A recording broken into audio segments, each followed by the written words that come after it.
Luzia, tudo bem?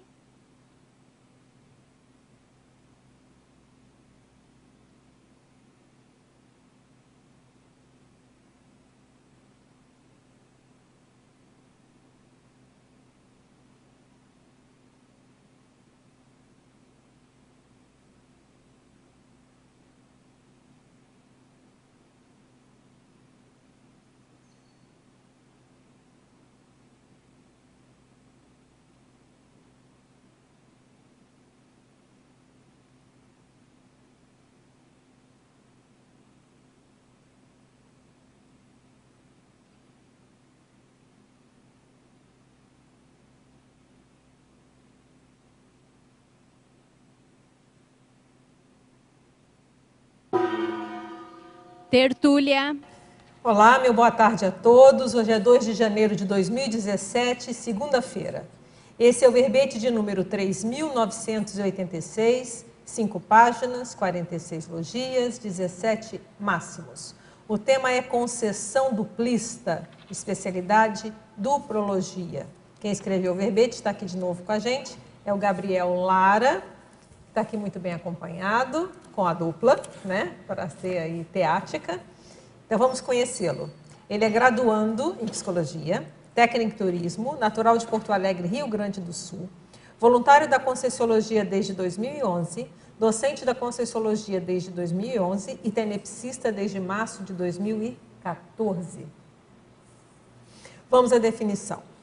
A concessão duplista é a atitude ou efeito de a consciência lúcida, homem ou mulher, praticante da técnica da evolutividade A2, abrir mão de determinados caprichos, posicionamentos, atitudes e predileções pessoais, estabelecendo vínculo sadio com o parceiro ou parceira, em prol da harmonia e bem-estar no convívio do casal.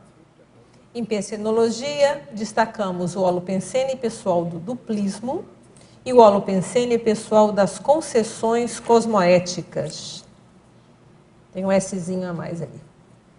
Em fatologia, o ato de abrir mão diariamente do ego, a fim de manter o relacionamento em alto nível, a interassistência duplista, o ciúme explicitando a imaturidade da consciência, o ganha-ganha evolutivo proporcionado pelas inúmeras renúncias pró-duplismo, a valorização do trafor do parceiro, auxiliando na longevidade do relacionamento, o respeito funcionando na condição de peça-chave na constituição da dupla evolutiva.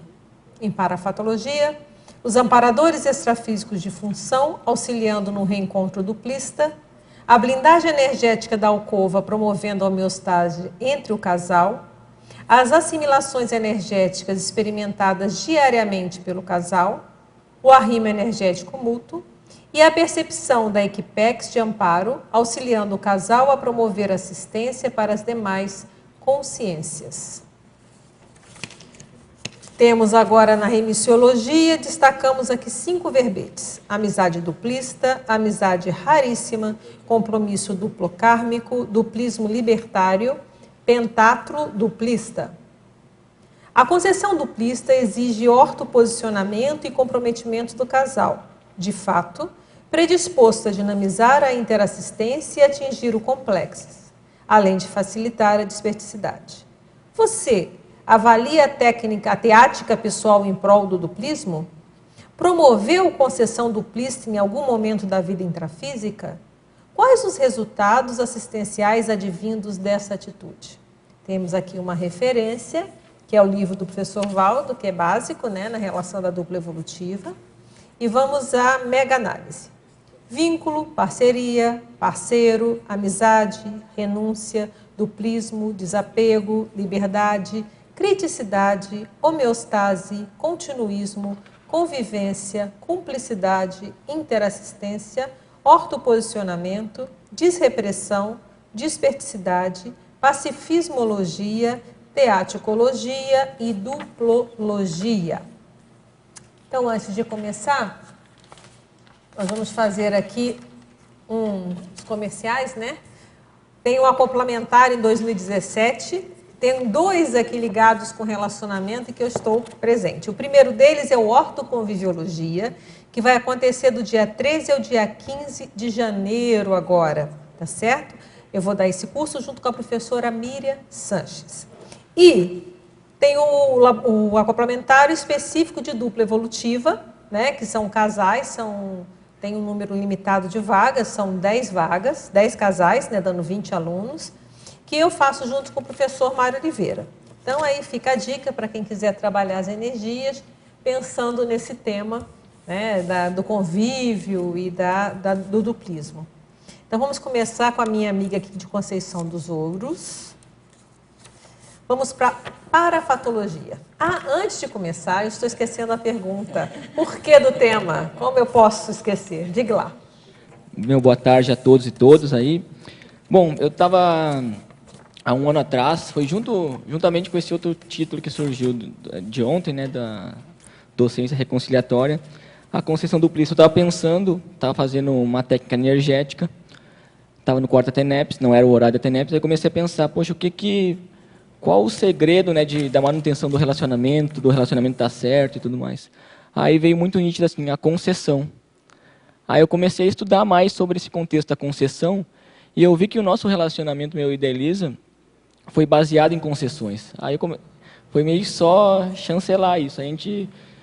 Eu procurei escrever isso para melhorar também, né, essa questão da concessão, aonde que eu poderia aprofundar mais. E aqui estamos agora. Então, teve um laboratório de 1 ano também, que a gente teve a oportunidade de escrever no verbete até apresentar. Legal. Então, agora vamos retomar com a minha amiga aqui. Parafatologia, página 2, quarta e quinta linha. Pode comentar a respeito da assistência às consciências assediadoras causadoras de pertúrbios no casal?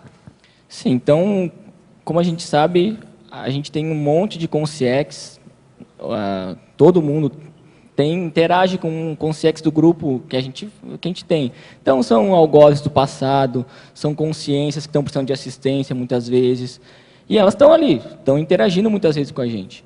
Se a gente permite, por exemplo, que elas interajam com o casal, e a gente não põe uma barreira, não põe um limite, elas vão interferir com certeza na relação do casal.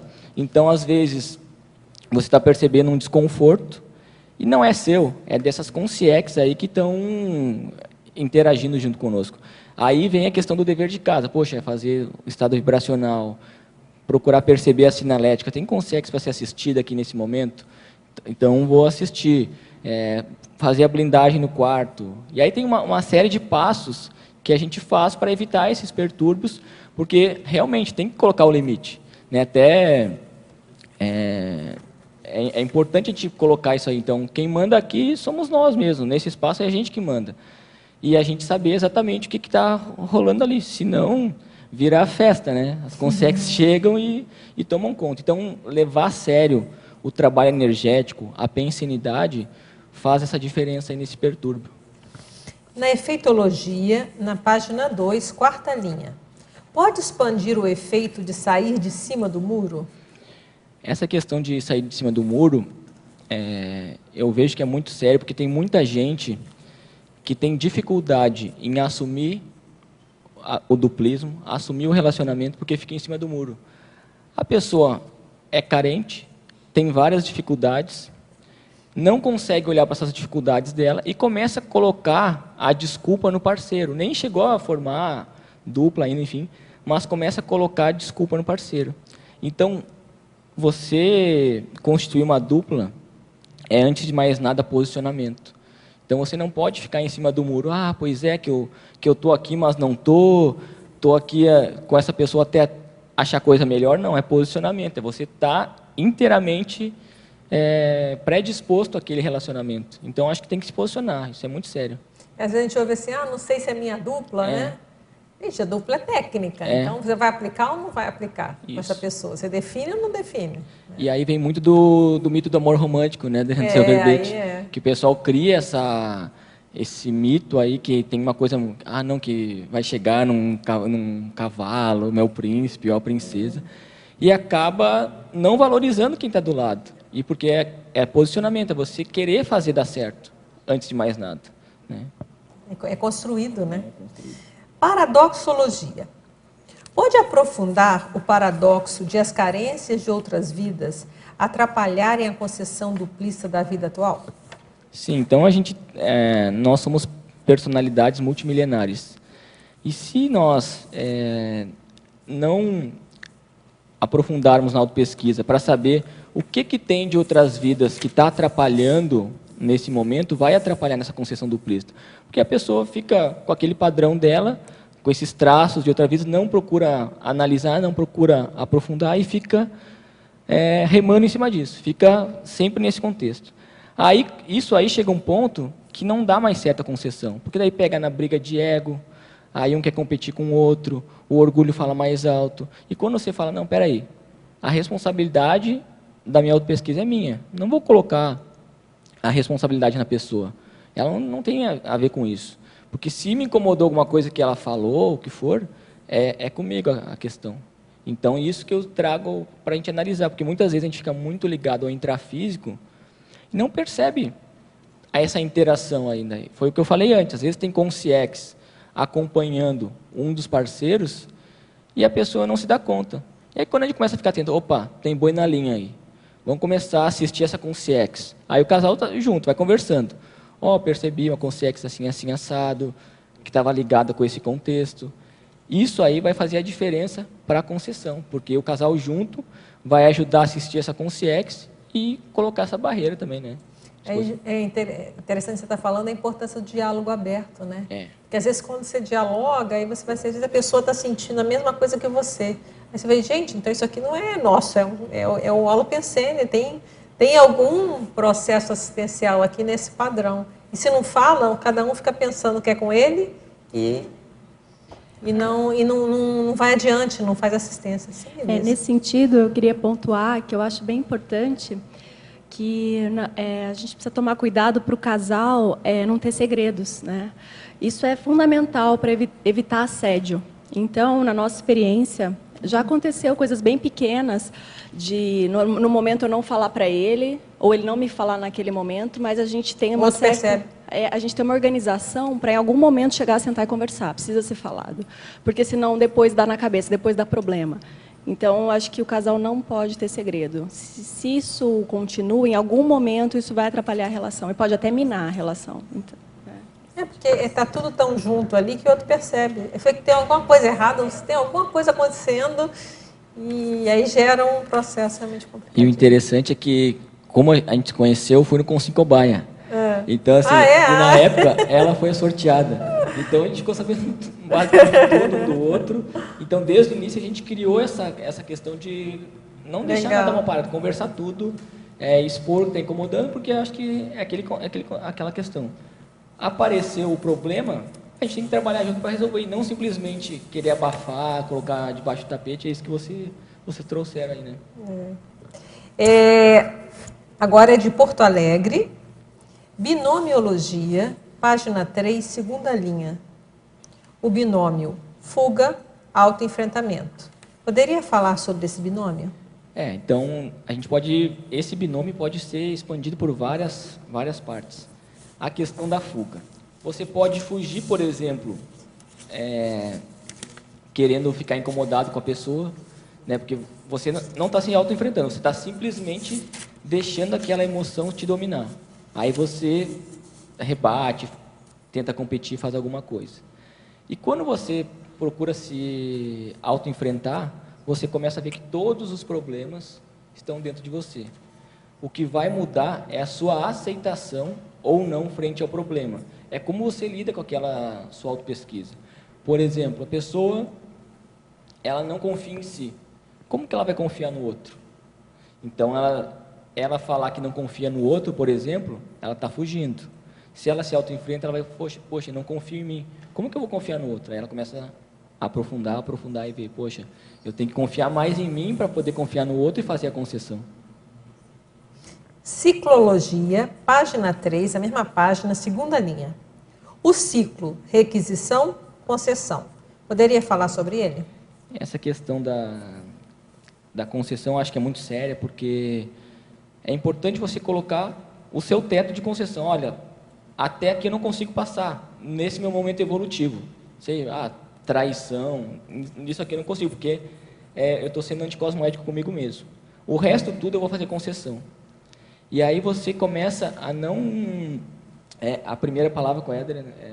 Requisição, concessão. Aí você começa a não querer fazer essa cobrança, requisição, né? Porque você fica cobrando.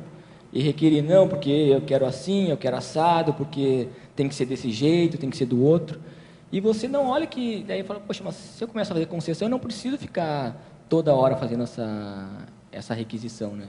E tá tudo também, que eu volto a dizer, dentro da gente, né? A questão da confiança. Tudo. E a outra pergunta é um crescendo. Na página 3, primeira linha, o crescendo, afetividade, transafetividade. Se você poderia falar sobre ele também. Esse contexto da afetividade e da transafetividade, eu coloco esse crescendo porque tem muita gente que fala, não, porque estou desenvolvendo a transafetividade. É algo muito superior, né? Que a pessoa passa desses limites físicos, questão de sexo e tudo mais. E amplia essa visão de afetividade mesmo, essa transafetividade. A afetividade, para chegar nessa transafetividade, precisa de muita afetividade. Então, você precisa, né, desenvolver essa afetividade com a companheira, entre o casal, e um monte de outros requisitos para chegar nessa questão da transafetividade. Aí a pessoa, poxa, eu nem tenho uma afetividade sadia, como que eu vou chegar um dia na transafetividade? Então, por isso que eu coloco nesse crescendo, para a gente dar importância para isso, porque quando surge uma Verpom, as pessoas tendem a se direcionar, não, então posso esquecer um pouco esse lado e para... Não, mas é justamente esse crescendo. É a afetividade que vai fazer você chegar na transafetividade. Jundiaí, quer falar? Pode falar.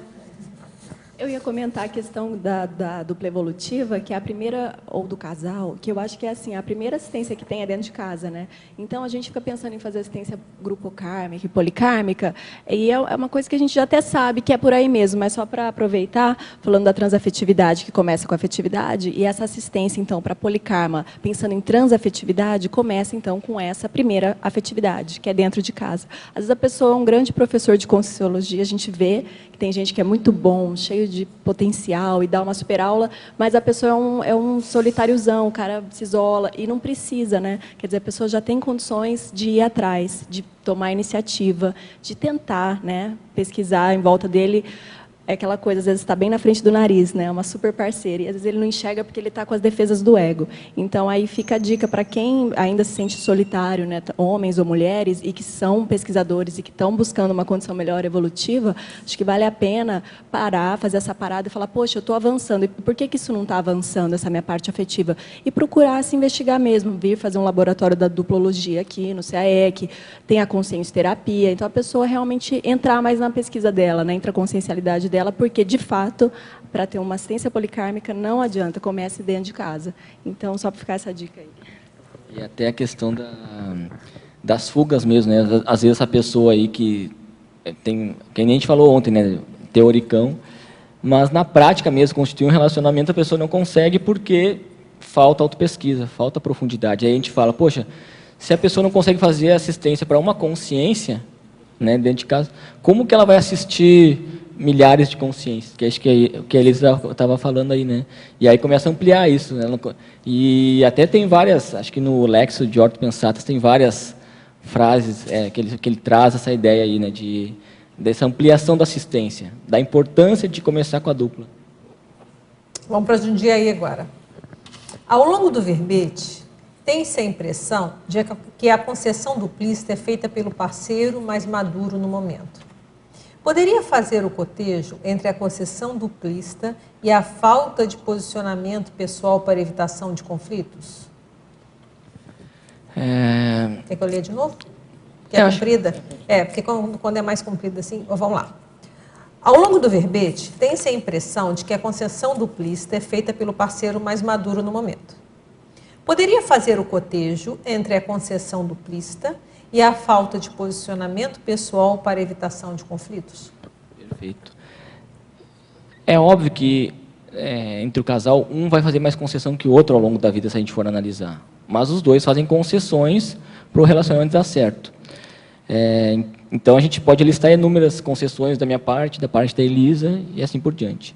Mas o posicionamento é fundamental, porque quando a gente começa a trabalhar com concessão, o que acontecia muito antes era assim, a Elisa trazia alguma questão, e por falta de autopesquisa minha, eu não ficava incomodado, assim, aquele ponto de ficar irritadíssimo, nada. Mas, às vezes, eu largava uma palavra sutil, assim, só para... Mas a minha intenção, muitas vezes, não era assistencial, era só colocar uma lenhazinha na fogueira. Aí, isso gerava um debate que daí eu comecei a pensar, poxa, eu tenho muito retrabalho, porque se eu falo a coisa e eu posso simplesmente ficar tranquilo, esperar passar, porque às vezes a gente toma aquele soco na boca do estômago e fica lá aquilo remoendo. Eu espero, então, isso daí, e aí eu evito o retrabalho de ter que ir lá depois, conversar, a gente se acertar e tudo mais. Então, é posicionamento. Aí que eu comecei a fazer, não, eu não rebato de pronto. Eu fico na minha, escuto, procuro ser o mais assistencial possível. Se dentro da conversa alguma coisa me incomodou, eu não falo no momento, eu espero. Fico tranquilo. Até aquela sensação de desconforto passar, porque daí eu sei que eu estou tendo uma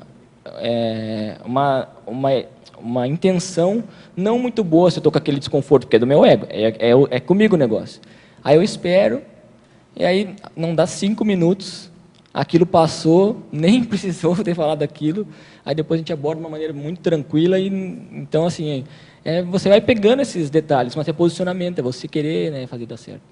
Seria concessão duplista uma conduta exceção no dia a dia da dupla evolutiva? Uma conduta exceção? Se a concessão duplista é uma conduta exceção. Não, na minha opinião, para dar certo, a concessão tem que estar sempre presente. Tem que ser regra, né? Tem que ser regra. A conduta exceção seria não fazer essa concessão, né? E aí tem que estudar muito, né, Adriana, a questão da dupla em si, porque assim, hoje, a pessoa encontra, começa a namorar, uma semana e já diz, encontrei minha dupla. Não é isso, a dupla é uma técnica evolutiva que as duas consciências vão procurar fazer assistência para elas e expandir essa assistência para as demais pessoas, para as demais consciências. Então, tem que estudar a fundo essa questão do duplismo mesmo, porque tem muita gente que não gosta de aprofundar nisso, fica, não. Gera uma ansiedade de querer se encontrar rápido. Isso, e a concessão se faz sempre presente, né, no relacionamento. Rio Grande do Sul. Por gentileza, explique a técnica dos 10 segundos. Foi essa que eu estava abordando agora, né? É você não tomar uma atitude de pronto, não falar de pronto, esperar aquilo passar, para depois você poder abordar a pessoa de maneira bem tranquila, bem calma, com a intenção positiva. Porque o objetivo é a gente se assistir, a gente se ajudar. Mas muitas vezes, por questões de maturidade, a gente acaba querendo impor o nosso ego ali. Então, quando a gente espera, a maioria das vezes nem precisava ficar desconfortável com a situação. Uma outra percepção que eu tenho do nosso laboratório é que assim, o que ajuda muito nessas horas é conectar com o amparador do parceiro ou da parceira. Então, está lá aquele momento de discussão. Se você parar para avaliar o que está acontecendo extrafisicamente, tem um contexto ali. E tem consciências envolvidas. Então, a técnica dos 10 segundos ajuda, porque você dá aquela brecada e você se faz uma releitura de você mesmo naquele momento. Você pode dar uma olhada, poxa, peraí, eu estou pensando, eu estou sendo pensado, o que está acontecendo? Eu estou tomando partido de alguém, de alguma consciência? E nessa hora, se você lembrar que além das consciências tem os amparadores. E aí, se você conecta com o amparador, a amparadora do parceiro, você começa a entender a solução daquele problema. E você começa a ser assertivo e ter uma abordagem amparada. Então, uma pergunta de Curitiba. 3 perguntas de Curitiba. Fatologia, página 1, linhas 1 e 2. De quais formas você executa o ato de abrir mão diariamente do ego a fim de manter o relacionamento em alto nível? Essa questão a constituição do duplismo é você assistir. É você procurar a pessoa para fazer assistência. E não cobrar as coisas, não querer ficar exigindo, né, que nem os casais convencionais. Quando você faz isso, abre mão do ego diariamente, você mantém esse relacionamento em alto nível. Então é importante a gente começar a entender como que funciona, claro, e respeitar essa consciência multimilenar que está do nosso lado. Porque ela tem a história dela, a gente tem a nossa história, e a gente tem que valorizar e respeitar isso. Imagina se a gente tenta impor com ego, porque a sociedade muito machista e tudo mais, algumas coisas, ela não vai conseguir manifestar plenamente quem ela é como consciência. Então, isso é fundamental. E precisa diariamente isso. Aí começa a estudar, né? Poxa, como que funcionam as mulheres, os homens? Até tem alguns artigos que mostram aí que, por exemplo, a mulher, em média, tem uns que falam menos, outros mais, mas, em média, 20 mil palavras por dia. O homem fala em torno de 7 mil. Então, é óbvio que a necessidade da mulher, na maioria dos casos, vai ser maior de falar. E você tem que saber lidar com isso e respeitar, escutar, ser um bom ouvinte. E está abrindo mão do ego também quando você faz isso. Então, tudo isso é importante para você manter o relacionamento em alto nível, né? Fatologia, página 1, linha 9. Como funciona o excesso de expectativas gerando autoassédio? Consegue-se viver com a ausência quase completa de expectativas entre a dupla evolutiva? Essa questão das expectativas eu acho que é muito séria, porque eu procuro trabalhar muito com essa questão da retilinearidade. Eu sempre pensei sobre isso, porque eu via muito, pegando exemplo de outras pessoas, quando a pessoa estava mal, ela pensava em autopesquisa. Quando ela estava bem, naquela euforia, ela não pensava. Aí eu falei, esse é o gargalo, esse é o ponto que tem que ser trabalhado. Então eu sempre procuro manter essa retilinearidade, não criar essa expectativa. Poxa, por que eu estou querendo tanto uma coisa? Por que eu estou tão eufórico com tal coisa? Não, mantenha a retilinearidade. É óbvio que a expectativa vai existir, mas você conseguir eliminar isso, você consegue respeitar o parceiro, porque se você coloca muita expectativa, você fica frustrado. Aí está falando do ego, né? Você colocou expectativa nisso. Mas aí você falou com a parceira para saber se era isso mesmo, se era por aí que ia rolar? Não, né?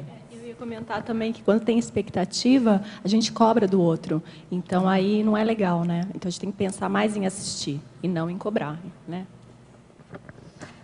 Fatologia, página 1, linha 11. Um dos maiores mataburros entre casais são as finanças.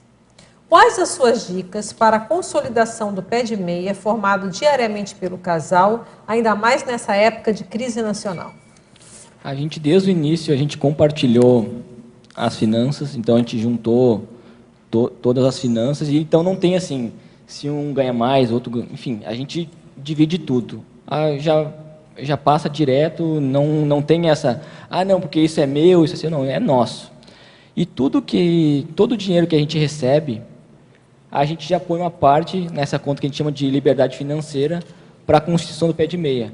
Então, a gente faz as contas, já põe, sempre tem uma quantia fixa, às vezes mais, né, enfim, mas sempre aquele padrão lá, de normalmente 10% do que a gente recebe vai para essa conta da liberdade. Além disso, a gente criou também uma conta que a gente chama de conta da emergência, que a gente põe um dinheiro nessa conta, enfim, poupança lá, para a gente usar quando, em vez de ficar usando cartão de crédito, né, se endividando, a gente pega esse dinheiro dessa conta de emergência e usa justamente para isso. Então, vai comprar passagem, essas coisas, está tudo ali. E aí vai que tem algum problema maior, tem essa questão dessa conta da emergência também. E a gente procura estudar sobre o assunto também, né, e desenvolvendo esse pé de meia, né. Uma coisa que eu queria colocar nesse sentido é que, assim, às vezes a gente percebe, conheço casais que tentaram fazer conta conjunta e deu muito problema, porque às vezes um é mais gastão, o outro é menos, um está pensando em economizar mais, o outro menos, mas dá briga. E no começo eu tinha essa tendência, até pela minha, acho que questão de outras vidas, sempre tive uma preocupação assim, né, se eu podia gastar com as minhas coisas, e ele sempre foi mais generoso em relação a isso. Então, quer comprar, vou comprar, a gente tem para comprar. E com isso me ensinou muito. Então aí eu passei também a ter mais liberdade. E isso foi super bom. Eu acho que foi assim, foi ótimo, me ajudou a reciclar esse meu processo, a ver diferente o dinheiro. Porque agora é nosso e a gente consegue, né, eu consegui adquirir mais esse padrão de consim large. Estou começando a melhorar isso. Então, eu acho que, às vezes, acho que vale a pena para os casais aí não é fácil mesmo. Eu tenho amigas até que falam, acabei de passar o cartão, vai lá para o meu marido no celular dele. E aconteceu até que no Natal, fui comprar um presente para ele me liga, você comprou presente em tal lugar? Você fez algum gasto em tal loja? Eu falei, não acredito, não dá nem para te dar presente. Então, assim, fica uma coisa, mas ele fica sabendo tudo. Mas é bom, é muito bacana, porque a gente é mais um compartilhamento. Então, é muito bom. O que eu vejo é que cada casal tem que ver o que funciona com ele. Então, vai ter casais que isso é um estresse muito grande, que vai funcionar melhor cada um com a sua conta. Eu acho que a técnica da dupla é muito maior que isso. Então, essa operacionalização no dia a dia, o casal tem que chegar à conclusão o que funciona para eles. Entendeu? Detalhes assim, como é que vai fazer no dia a dia, assim. Resolve, porque a coisa é muito maior. Né? Então, acho que isso é interessante, o depoimento de vocês de uma coisa que funciona. Pode perguntar?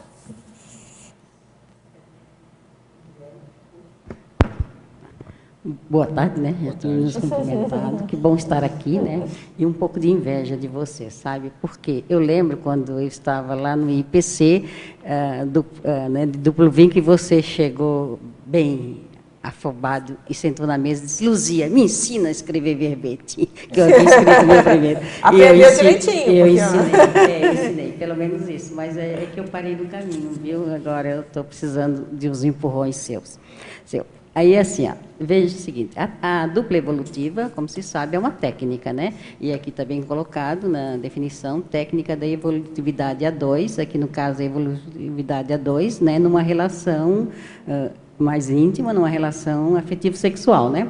O que eu pergunto é assim, na hora que se fala em técnica, muito se pensa que técnica parece uma coisa fria, né? E que relacionamento a dois envolve a afetividade mais fina mesmo, a questão, não vejo do amor romântico, mas de um momento de romantismo. E falando, né, das técnicas de conscienciologia, vai também entrar a interassistência, assistências consciex, inclusive na relação sexual. Como é que vocês têm experiência em tudo isso, né? A técnica com a afetividade, com o momento romântico, com a interassistência através da relação sexual. Isso é muito sério, porque esse desenvolvimento da afetividade é muito importante. E é aquilo que a gente fala, o predomínio da dupla evolutiva é pelo mental soma, mas passa por todos os veículos. Você tem que saber usar todos os veículos de maneira muito bem. Então, essa parte aí, afetivo-sexual, é fundamental. Entre quatro paredes lá, o casal tem que desenvolver isso daí de maneira plena e satisfatória para ambos. E é muito séria essa questão desse desenvolvimento, porque eu sempre fui mais fechadão, né? Não demonstro muito meus sentimentos, minhas emoções. A Elisa sempre foi jamais aberta com essa questão. E aí ela me ensinou muito eu desenvolver isso. Então, achei muito legal, porque com o tempo eu fui me desenvolvendo mesmo. Eu fui me modulando para trabalhar mais essa questão. Então, foi muito legal, porque aprende muito, né? Olha, Luzia, teve fases assim da vida, muita correria, que a gente tinha que marcar horário para estar junto, tipo, sabe, para se encontrar e para vivenciar algum amor, alguma manifestação. Então, assim, nossa, aquela correria de São Paulo, a gente falava, onde você vai, que hora você vai, que hora você volta? Então 10 da noite a gente vai se ver. A gente vamos ficar 2 horas juntos, sabe assim?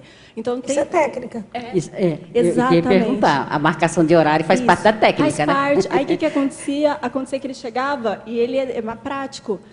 E vinha assim, me dar um beijo, de repente ficava assim comigo. Aí eu falava, calma, sabe, a gente precisa se ver, vamos conversar, né? Oi, como é que vai ser?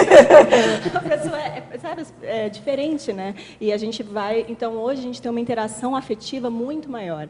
Então, acho que isso se desenvolve, a amizade, o compartilhamento, então, o interesse no outro, né? Porque me parece que todos os momentos, todos os instantes passam a ser mais lúcidos, com maior discernimento e muito mais intenso, né?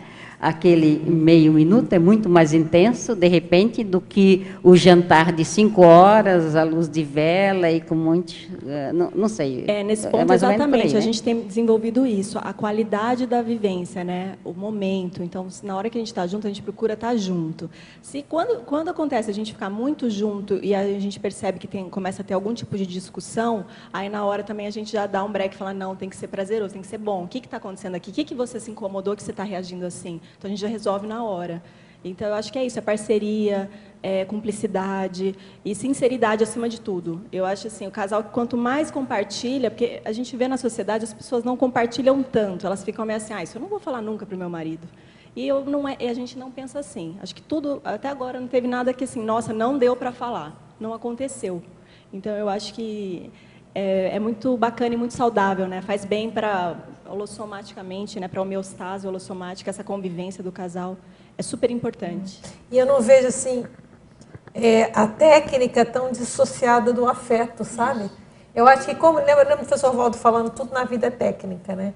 Então eu vejo que a gente pode aplicar a técnica também para ter uma afetividade mais saudável. Por exemplo, o exemplo que eles deram, marcar um horário.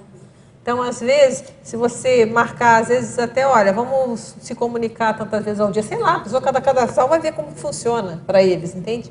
Então, vamos usar alguma técnica que vai reforçar a parte afetiva. Então, eu não vejo tão separado, não. Não, eu também não vejo assim, eu trouxe só para a questão de discussão, né? Mesmo para clarear, porque eu já ouvi essa observação. Entendi. Mas os relacionamentos das duplas evolutivas é tudo muito técnico, tudo muito técnico. Esse pessoal vive muito técnico. A pessoa ainda fez assim um trijeito, né, com a mão. E por isso que eu acho interessante. Porque, até na minha vivência, eu no momento não tenho dupla evolutiva, pode ser, né? Depois de 70 ainda pode ser que apareça. Né? Mas não tem. Mas aí o que eu percebo no relacionamento do dia a dia é que quando se utiliza a técnica, inclusive de mãe e filho, a técnica no relacionamento em si, e que eu procuro hoje viver de uma forma mais técnica possível em tudo, para dormir, para comer, né, nos relacionamentos, o entendimento, a compreensão e o nível de bem-estar é muito maior. Com técnica. E lembrar que a técnica afetiva não pega só a dupla, né? Pega amizades, pega as relações familiares. Exato. Isso tudo pode ter uma técnica a tecnicidade evolutiva aumenta o nível de bem-estar. Eu acho que as pessoas às vezes confundem a emoção do sentimento, né? Então acha que tem que ser aquela emoção exacerbada. Isso eu falo bem no mito do amor romântico, né? O importante é que emoções eu vivi, né? Então, aí fica aquilo, então tudo tem que ser tudo... Então, se vê coisa mais tranquila, já acha que é falta de afeto. Não é, às vezes até mais. Eu só ia comentar que, até mesmo, Luzia, quando eu estou dando plantão, às vezes eu fico no hospital 36 horas, aí o que a gente faz? A gente aprendeu a fazer isso, para não ficar muito longe, porque o casal, quando fica muito longe, a gente percebe que a coisa atrapalha um pouco. Então, a gente tem que se ver assim. Às vezes tem que conversar um pouco, se olhar. Então, a gente almoça juntos no hospital, ele vai... vocês arranjam, isso aí é técnica. Isso, aí ele vai, por exemplo, vai tomar um lanche da tarde comigo, ou a janta, sabe? A gente sempre faz alguma coisa para se ver um pouco. A profilaxia, né? Interessante. E essa questão que eu acho que é muito importante é o desenvolvimento dessa intimidade. Eu acho que quanto mais a gente priorizar essa intimidade, é que nem ela falou assim, não ter melindre de conversar as coisas, de falar, eu acho que é legal dessa maneira e aprofundar nisso. Desenvolve essa intimidade. Eu acho que para o casal a intimidade é o que vai fazer essa interassistência mais profunda, né?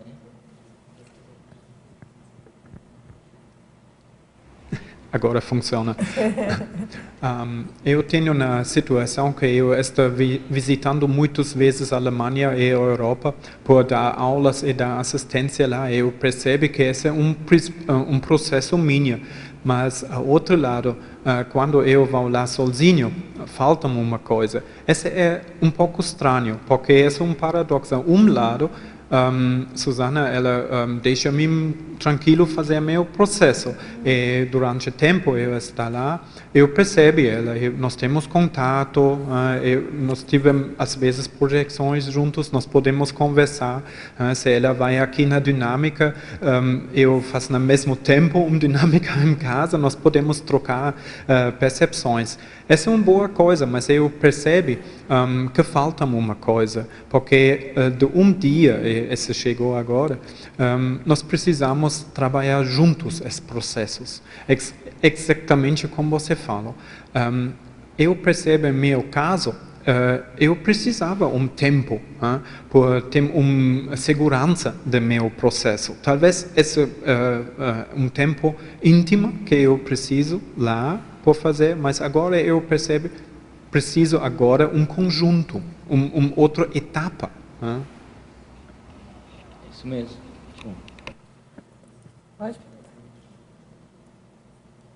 Olá, Gabriel. Parabéns aí para o seu verbete. Né? E eu gostaria de dar continuidade aí, já que você falando na técnica, qual é a técnica, né, que vocês usam quando surge o ciúme? Como é que vocês percebem, como é que vocês resolvem essa questão dentro da afetividade? Olha, essa questão do ciúme é uma carência, né? Você está cobrando alguma coisa. Aí quando a gente começa a ver essa questão, que o outro não é propriedade sua, ela não pertence a você. E quando você começa a respeitar essa consciência milenar que a gente falou aí, você começa a abrir mão desse ciúme e confia. Ela, por exemplo, no nosso caso, ela está comigo porque ela quer. Ela não é obrigada a estar comigo. Então não cabe a mim ficar tendo ciúmes. É óbvio que acontece. E aí, é óbvio que acontece. Mas daí como é que eu procuro lidar? Eu sinto aquele desconforto, procuro trabalhar em mim, aí eu anoto. O fato de anotar alivia bastante coisa. E aí eu falo. Aí quando a gente conversa, parece que aquilo alivia, assim, né? Mas eu sei que o ciúme é insegurança. Então, cada vez mais, eu procuro trabalhar para reduzir ao máximo isso daí, para não ter esses gaps aí de maturidades. Então, é muito importante. Sabe, quando acontece algum momento assim com um pouco de ciúme, alguma coisa, eu tenho percebido que a gente faz de uma maneira assim, a gente começa a perceber que o outro precisa de assistência naquela hora, fica nítido.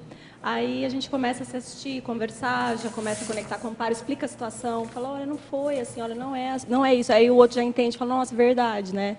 E fica tudo bem. A gente nunca teve um problema muito grave assim com o ciúme, porque a gente sabe que o ciúme ele é coisa ruim. Então, se vem alguma sensação de ciúme, a gente já compartilha, nossa, sentindo isso, e eu sei que não tem a ver, não tem nada a ver, né? Mas vamos conversar? Aí a gente conversa. É difícil ver como cobrança.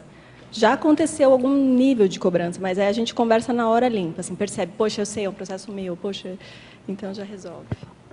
Ok, obrigada. Aqui na Principiologia, vocês colocaram o princípio de as escolhas pessoais repercutirem nas escolhas do casal. Como que vocês veem, assim, que até certo ponto, por exemplo, cada um tem um tipo de prioridade a se fazer, né? Por exemplo, no trabalho e tudo. Como que vocês veem isso para não repercutir nas escolhas, sabe? Para não atrapalhar um ao outro? Eu penso que a gente tem que trabalhar em conjunto. Então, no nosso caso, eu morava em Porto Alegre, ela em São Paulo, e chegou um momento que a gente viu que, por mais que fosse tanto é que a gente falava que a gente era namorado, porque não morava junto, a gente não tinha começado a constituição da dupla ainda. E a gente, vamos, por mais, um vinha, outro ia, ela mais ia porque eu tinha muitos estágios também. Aí chegou um momento que a gente falou, não dá mais assim. Então ela tentou até transferir para lá a residência, mas não ia dar muito certo. Foi a melhor coisa que aconteceu para eu conseguir sair lá do Rio Grande do Sul. E aí, na ocasião que eu falei, aí a empresa onde eu trabalho me chamou para São Paulo, porque sabia que eu estava interessado em morar em São Paulo. Aí me chamou, daí eu falei, não, beleza. Aí nessa época, o pessoal lá no IPC de Porto Alegre tinha me chamado para ser coordenador do IPC e assumir as dinâmicas lá do IPC também. Tudo abriu, né? Aí eu fiquei, e era justamente na época que eu estava escrevendo o curso Posicionamento e Interassistência Cosmoética, então deu em cima ali, né? Aí eu tive que fazer, falei, não, aí vem a questão de colocar em prática. Qual é a prioridade nesse momento? Não, a prioridade nesse momento é a constituição da dupla. É importante, você fica muito mais forte. E foi alto nível porque quando a gente chegou, expandiu tudo. O nível de desafios que a gente começou a ter, a assistência, foi em alto nível. Então, assim, é construir em conjunto, não dá para ter separação. Você, você faz suas coisas, eu faço as minhas. Claro que vai ter a sua individualidade, você vai ter que respeitar o momento de fazer as suas questões, suas coisas. Mas a constituição, a construção disso é em conjunto, não dá para ser separado. Não sei se você entendeu mais ou menos. Eu queria comentar que o que a gente percebe na nossa experiência é que a dupla estando forte, todas as linhas de assistência ficam mais fortes. Então, a gente sempre protege muito isso e conversa muito. Às vezes, a gente já conversou, tem interesse de ir para os Estados Unidos fazer um estágio. Então, tudo a gente procura escolher para conciliar, para, se acontecer isso, o outro também vai com alguma função. E a gente alinha isso. Não simplesmente toma uma decisão e fala, olha, eu tenho que ir, Então, não é bem assim. E com isso a gente tem crescido, né? A relação, assim, quando vocês veem, por exemplo, eu não moro aqui e tenho vontade, tipo assim, a questão de vir para a Foz já está bem centrada, sabe? Mas quando você tem que esperar também, algum momento, vocês acham que, assim, por exemplo, já formei tudo, a questão de vir primeiro, para depois a outra pessoa vir.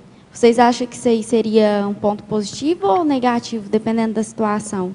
Olha, a gente passou por essa experiência assim um pouco, porque ele estava sentindo que ele já poderia vir para Foz, e aí eu ia continuar em São Paulo.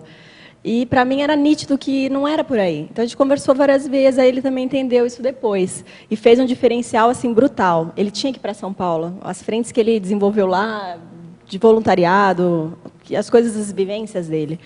O que eu penso é uma opinião pessoal, mas que você tem que avaliar com muita calma.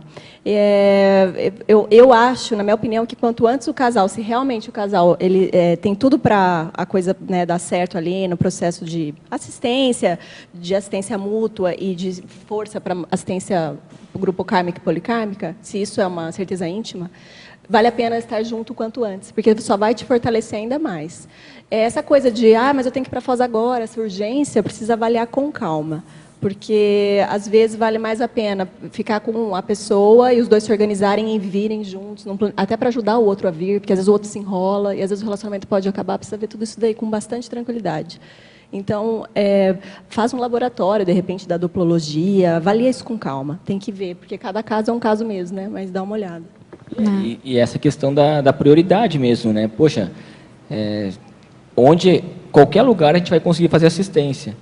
E a gente tem que avaliar mesmo. Poxa, estar junto com o parceiro é importante. E é a concessão. Então, em vez de vir agora, por exemplo, eu vou esperar mais um tempo até a pessoa se organizar para vir junto. Aí vocês vão construindo. Eu acho que é muito importante o casal estar próximo, porque, na minha opinião, pelo menos, cada caso é um caso e tem que ser avaliado, mas desenvolver a técnica da dupla precisa estar junto. Eu penso que não funciona, então toda semana eu vou, mas eu moro aqui, mas eu vou para lá. E eu acho que é complicado, porque é difícil desenvolver essa intimidade, na minha opinião. Mas aí cada caso é um caso, tem que ser avaliado, né? A gente está trazendo uma experiência pessoal aqui.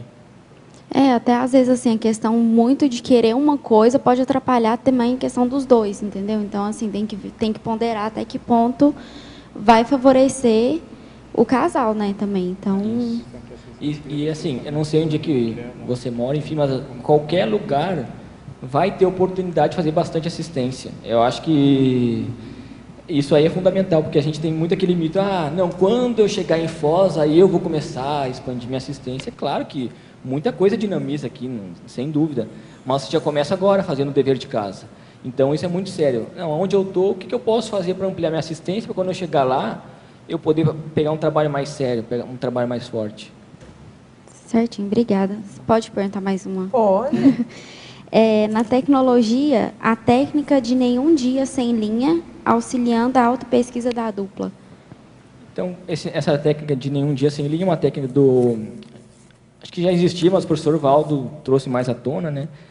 E você não passar nenhum dia sem escrever a sua autopesquisa, colocar no papel alguma coisa, porque isso vai facilitar essas concessões duplistas. Porque se você chega, não está com a autopesquisa em dia, é óbvio que o que o outro vai te falar vai te abalar. Então, para desenvolver em alto nível o relacionamento, precisa ter essa autopesquisa em dia. E aí entra um nenhum dia sem linha, essa técnica. Você vai perguntar? Pode comentar. Só um comentário para o foco de onde nós moramos. Nós tivemos extremo, porque eu estava na Alemanha e a Susana aqui.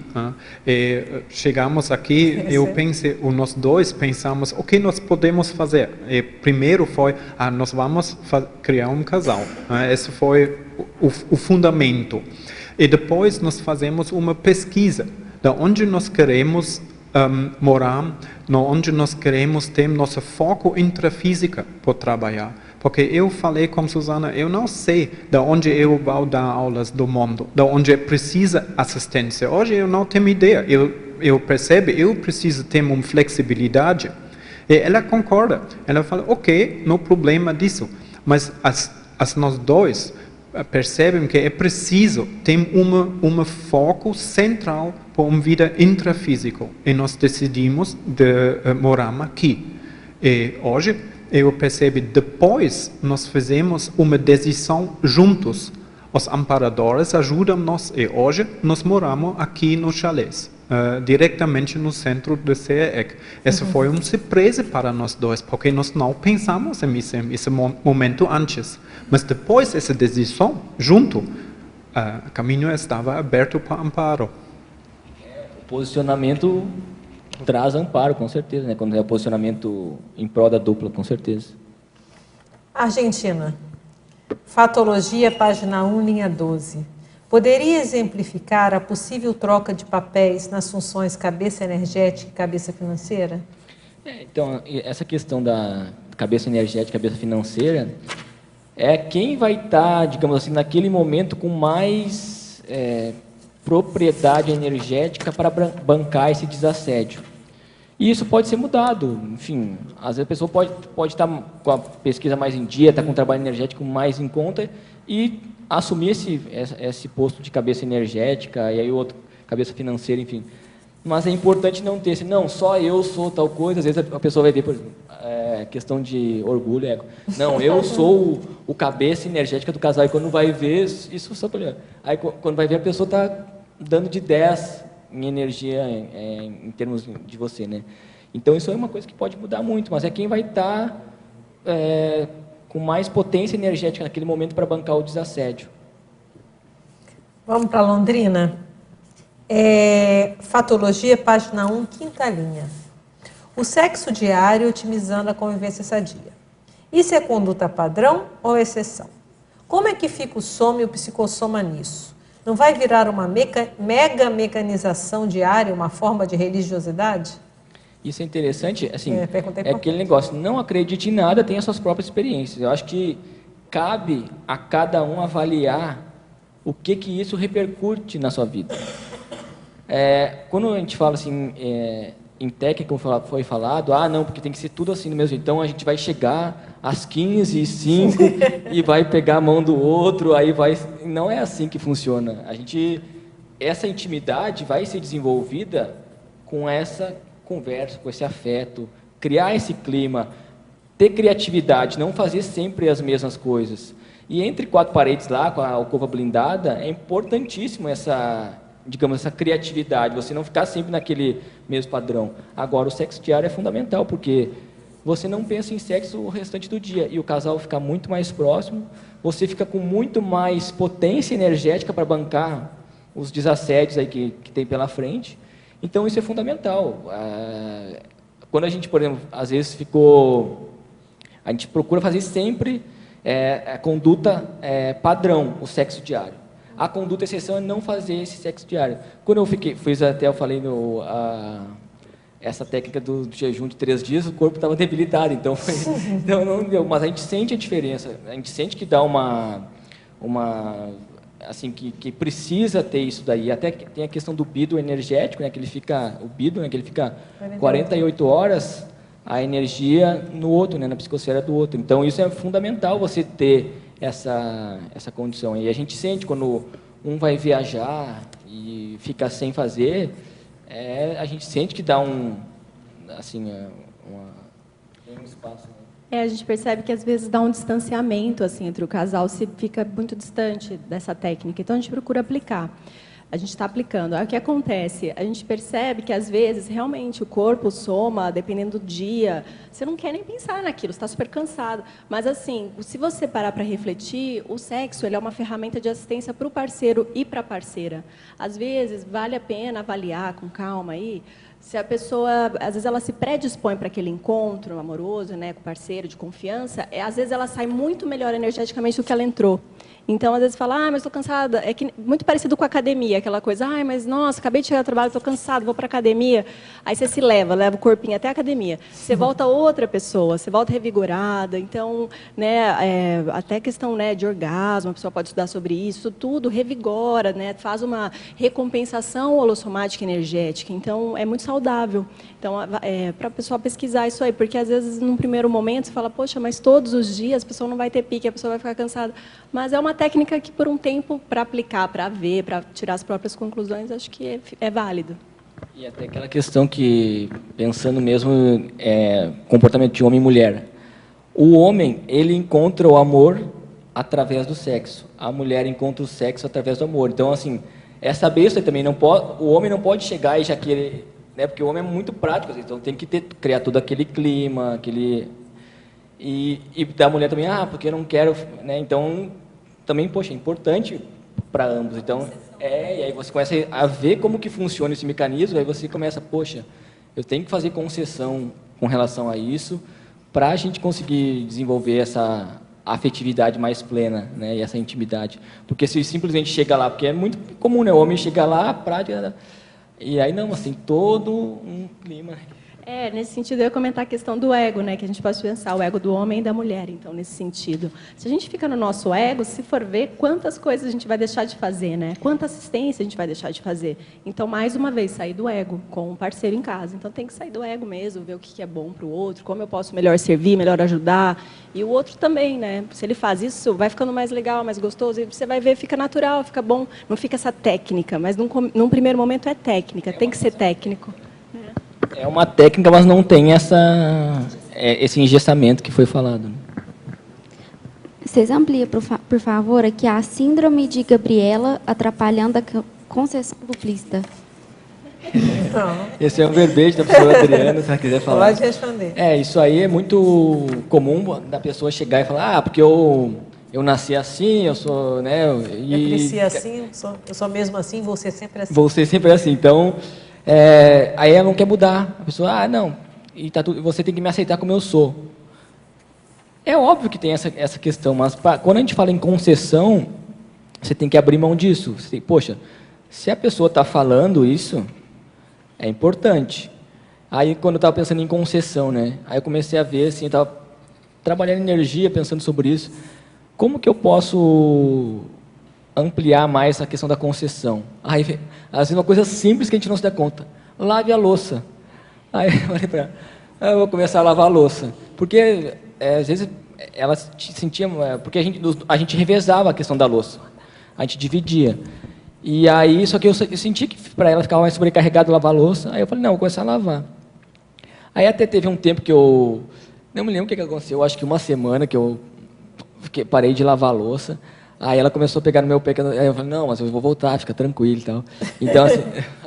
Não, eu quero falar em relação a isso, porque, assim, eu fazia os afazeres de casa no geral, e aí eu ficava, às vezes, cobrando dele, né, algumas coisas. Falava, poxa, faz alguma coisa.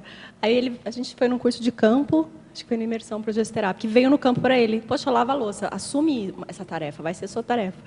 E aí foi interessante que aí ele falou para mim, olha, a partir de agora só eu lavo a louça. Aí eu fiquei impactada na hora. Aí depois eu fiquei menos impactada quando eu lembrei, poxa, você lava a louça, eu faço todo o resto. Mas está tudo certo, lava a louça já está ótimo. Nossa, tá é o primeiro passo, e depois você coloca mais uma. Então, aí nessa... ele cozinha, ele também agora desenvolveu bastante lá do chefe.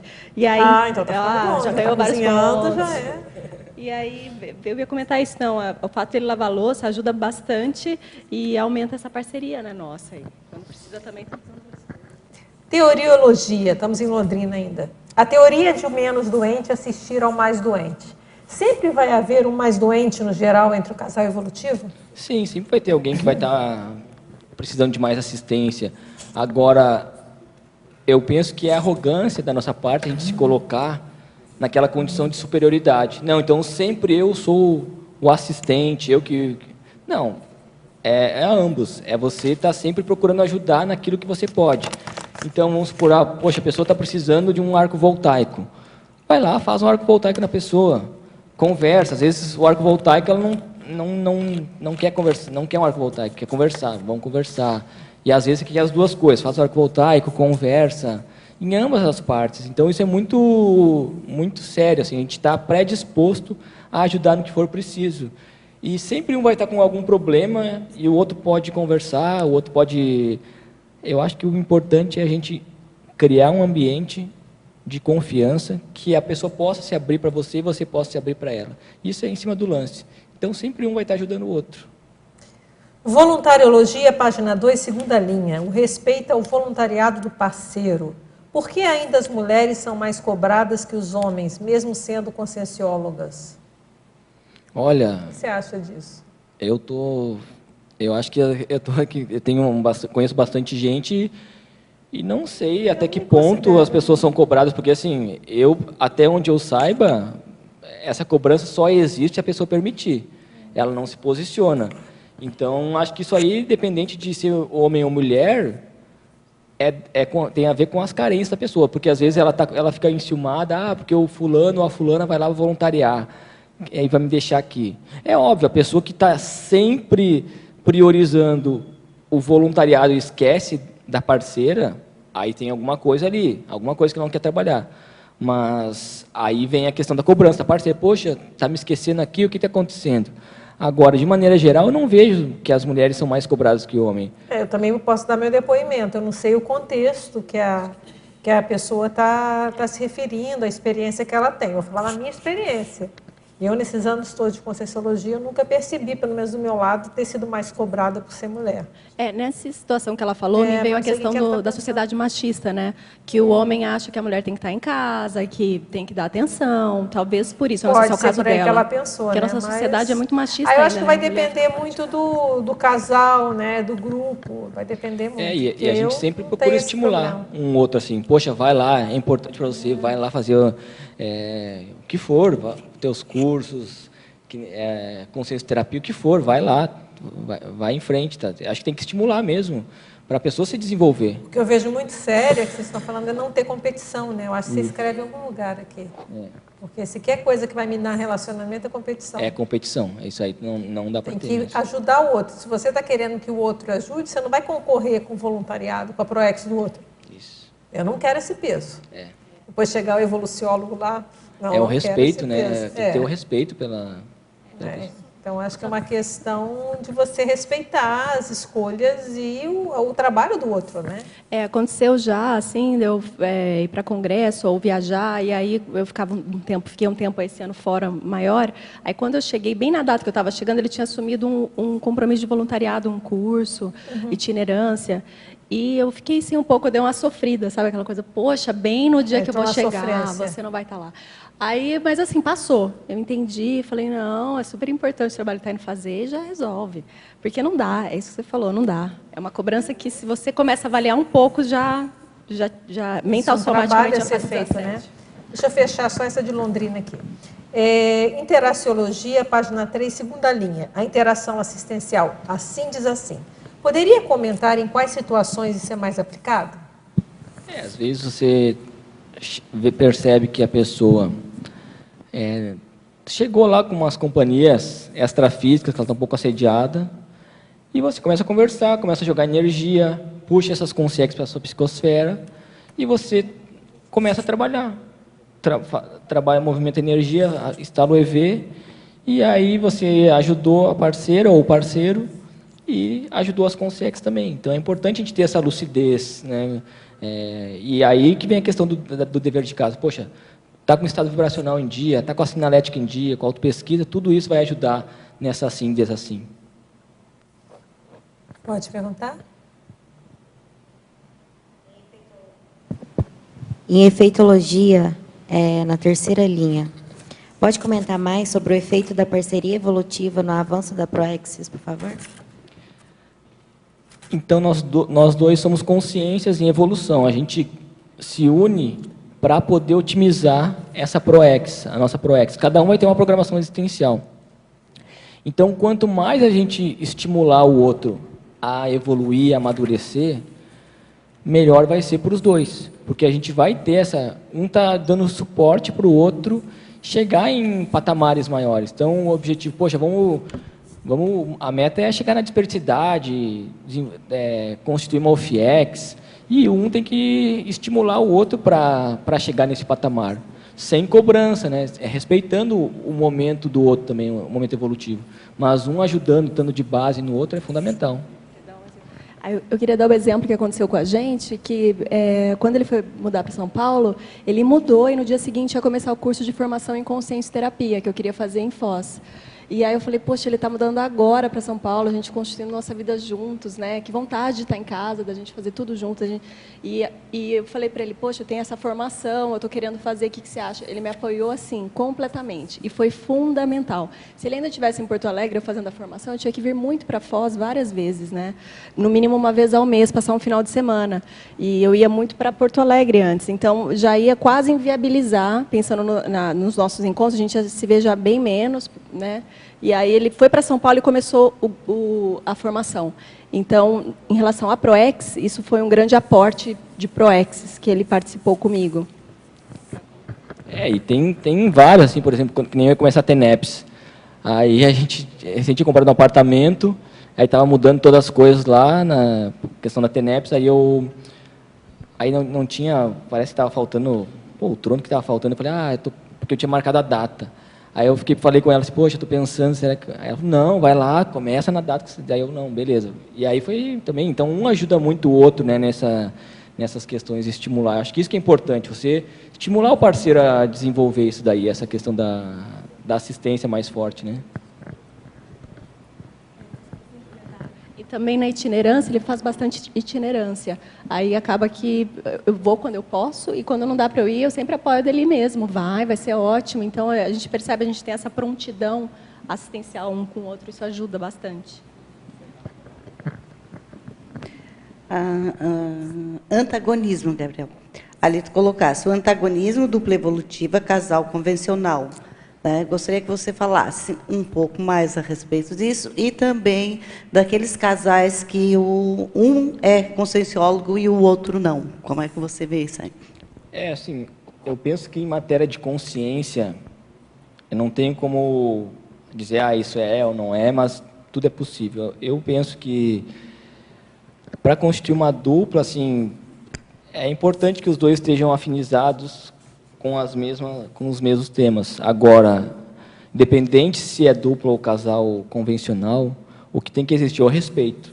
Se a pessoa, se o marido ou a mulher, enfim, respeita o voluntariado da pessoa, está tudo certo. Eu conheço várias pessoas que aí tem que não, o marido ou a mulher não estão na conscienciologia e desrespeito, eles estão em alto nível aí fazendo um monte de assistência e está tudo certo. Agora tem que ter esse respeito. E tem que estudar a fundo também o que é a dupla, o que é o casal convencional. Até no Lexo, de Orto Pensatis, professor Valdo, não me lembro qual é a frase, ele coloca assim, até não sei se é polêmico ou não, cada um vai ter que avaliar, mas assim, o casal que troca o duplismo pelo casamento convencional, troca o duplismo para ter filhos, ele abre mão do duplismo e entra no casamento convencional, né, abrindo mão do duplismo. Então ele deixa claro ali essa condição, daí ele fala na outra página ali,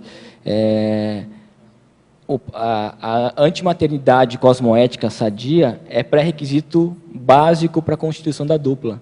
Então ele fala muito sobre isso também, né? E aí cada um vai ter que avaliar, porque às vezes a pessoa está tomando posicionamentos que estão numa questão do relacionamento da dupla, e aí vai abrir mão disso para o casal convencional. Às vezes é uma assistência que é importante fazer, enfim, cada um vai ter que avaliar.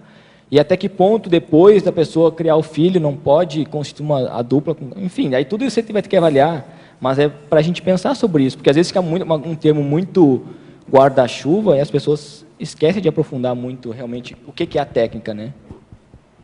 Interessante. Parafatologia, página 2, sexta linha de baixo para cima. É de Goiânia essa pergunta.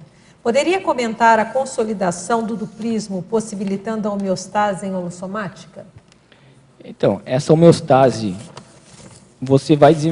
começa com você, fazendo o dever de casa. Então, trabalho energético, autopesquisa, voluntariado, TENEPS, tudo isso vai te possibilitando essa homeostase holossomática. E aí vem a parceira, também vai fazendo o dever de casa dela, e juntos a gente vai integrando isso daí. às vezes eu estou precisando de assistência, ela me ajuda. E aí, aí sempre procurando essa homeostase holossomática. Agora, o que a gente não pode esquecer que é normal ter os conflitos, ter as divergências entre o casal. Porque é que nem, poxa, se o casal, se um concorda com tudo que o outro fala, com tudo que o outro diz, Tem alguém mandando. Tem alguém mandando. Então tem alguma coisa errada aí. Então é importante. Aí vem o binômio admiração e discordância. A gente poder falar, não, essa ideia eu não concordo muito com você. Aí vem a questão de como vai dar o feedback, como vai falar. Você vai falar brabo ou vai falar de maneira assistencial? Mas agora, a divergência pode ter, porque às vezes o pessoal fala de homeostase, acha que é tudo assim, não, nós nunca temos divergências, nós o todos amor discutimos. Tem lá no amor romântico, né? Perfeito, A questão do legal. paraíso, né? Aí na primeira briguinha já tem que separar. Perfeito. Né? E aí, Quebrou o paraíso. E aí tem a questão da baixa tolerância à frustração também, né? Que é criado pelo mito também. Muito bom. São Paulo. Pensenologia, página 1, última linha. Pode discorrer sobre o holopensene pessoal das concessões cosmoéticas? Então, isso aí foi aquilo que eu falei do teto, né? Você coloca o teto de concessão que você pode fazer e o resto tudo você vai fazer a concessão. Então, por exemplo, poxa, o meu teto, sei lá, é a questão da fidelidade. Daqui eu não consigo passar porque é anticosmoético comigo mesmo. Eu não consigo. Daqui eu não consigo passar. Mas o resto tudo, eu vou procurar fazer concessão. E aquele negócio, a gente sabe que a gente tem várias coisas para melhorar. E, né, enfim, e eu acho que é importante isso. Pô, vamos aprofundando, vamos melhorando. Então tem que ajudar mais. Vamos ajudar, vamos procurar fazer as coisas, né? E eu acho que isso que é importante. Fazer concessões sempre, né?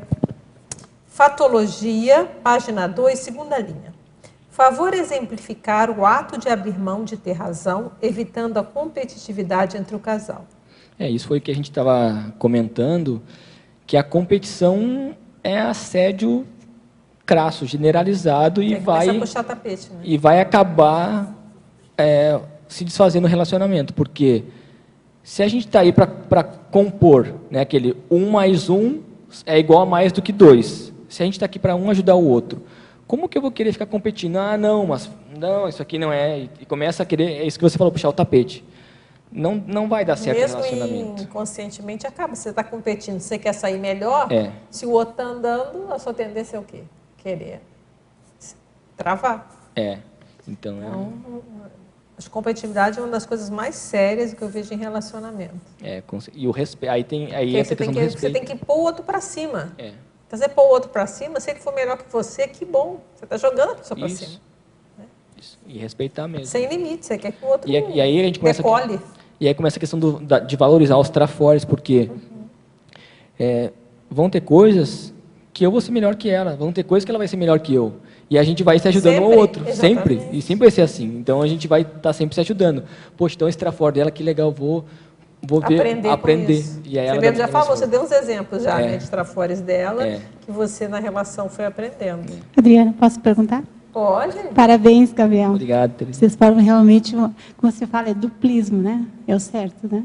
É duplo ou duplismo? Que eu vejo o pessoal falando, não é duplo, se fala duplismo. Como se diz o correto? Eu não sei, o importante é a prática, o importante é as atitudes. Dependente do nome. Tudo bem, então, na fatologia, na página 1, aproveitando que você falou na tua fala anterior sobre a cosmoética, queria que tu falasse na 7ª linha, a evitação dos apetites anticosmoéticos, auxiliando no autoexemplarismo da consim. Isso é muito sério, porque eu acompanho muita gente que tem essa dificuldade de se posicionar com relação a constituir um relacionamento, nem digo uma dupla, mas um relacionamento afetivo, por conta desses apetites. Então, ele ou ela são os carentões, e aí eu vejo aquelas pessoas que cresceram, estão com mais idade, né, estão com maior idade, mas elas não desenvolveram essa questão mental, enfim, essa maturidade para constituir um relacionamento. A gente vê, poxa, as pessoas com 40 anos, 50 anos de idade indo em festa, tentando, né, se achar, mas na realidade está dentro delas essa questão. Aí quando elas encontram um relacionamento, vão começar a namorar com alguém. Elas começam aquilo que a gente falou lá no início. Olha para o lado, começa a não ser cosmoético, antiético com a parceira, né, tá namorando mas vai para a festa também, e aí é aquele negócio de dar o balão. Então, eu já acompanhei muitos casos de pessoas que tinham aplicativos... Você falou dar balão? Dar o balão é aquele... O que é dar balão? Traduz aí. É mentir, né? Desviar, né? E aí eu já acompanhei pessoas que tinham aplicativos que... Aí abre o aplicativo lá, sei lá, em iPhone que for, e eles têm uma agenda, entra numa calculadora e entra na agenda. Agora eu estou falando aí, o pessoal já vai... mas entra na calculadora, e aí dessa calculadora abre uma agenda... Uma agenda escondida. Uma agenda escondida. Então lá trocavam mensagens com outras pessoas. Cara, o que é, né? Como a pessoa dá a volta atrás do rabo para tentar fugir dela mesma. Só torcer para a pessoa não precisar de calculadora, né? Você não lembra da calculadora, hein? Então isso é muito sério. Isso é muito sério, assim, essa questão dessas imaturidades. Porque é posicionamento. Aí tem até um verbete do trintão sem dupla evolutiva.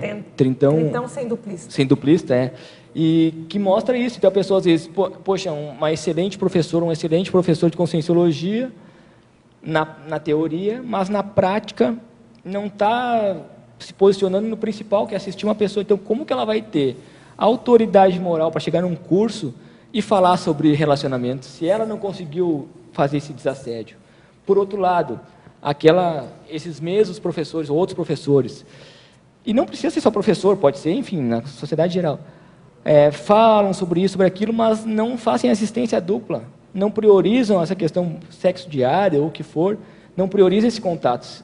Acho que a vida é só o voluntariado e já era, ou é só o trabalho e já era, esquece do parceiro ou da parceira. Isso gera um assédio tremendo, porque muitas vezes é fuga. Ao invés de eu ir para casa e destrinchar esses problemas, levantar o tapete, porque quando a gente escreve sobre isso, a gente está levantando a poeira para melhorar. E aí, em vez de ir para cá, não, vou para lá para o trabalho, eu vou para o voluntariado para esquecer que eu tenho problemas em casa. E aí, o que é? Abre brecha para assédio, porque o homem ou a mulher começa a ficar carente, aí começa a se interessar por outros. Então, assim, é muito sério, o negócio é mais profundo do que a gente pensa. Então, esses apetites pega por aí, mas também a questão do posicionamento, né, de você priorizar lá com a parceira, porque às vezes aquele negócio não está fazendo assistência, está abrindo brecha. E aí abre para parceiro ou parceiro ficar carente, e aí é assédio atrás de assédio. Você coloca na segunda linha ali a cosmoética, né, funcionando tal qual o escudo da dupla, né? Então é legal fazer o código da dupla, né? E vocês colocam colocar as cláusulas. E está sempre renovando esse código de cosmoética da dupla, essa listagem. Quais são os atos e atitudes que vocês já não se permitem mais fazer? Quais são as boas práticas da dupla? E tudo isso é importante. Aí você tem o seu CPC, ela tem o dela e a gente constitui um novo.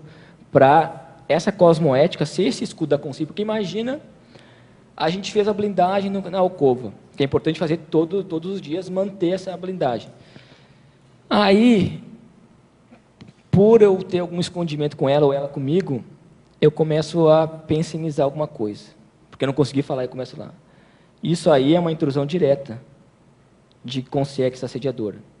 Quando a gente está com a nossa cosmoética, em dia, podendo conversar, enfim, isso não pega.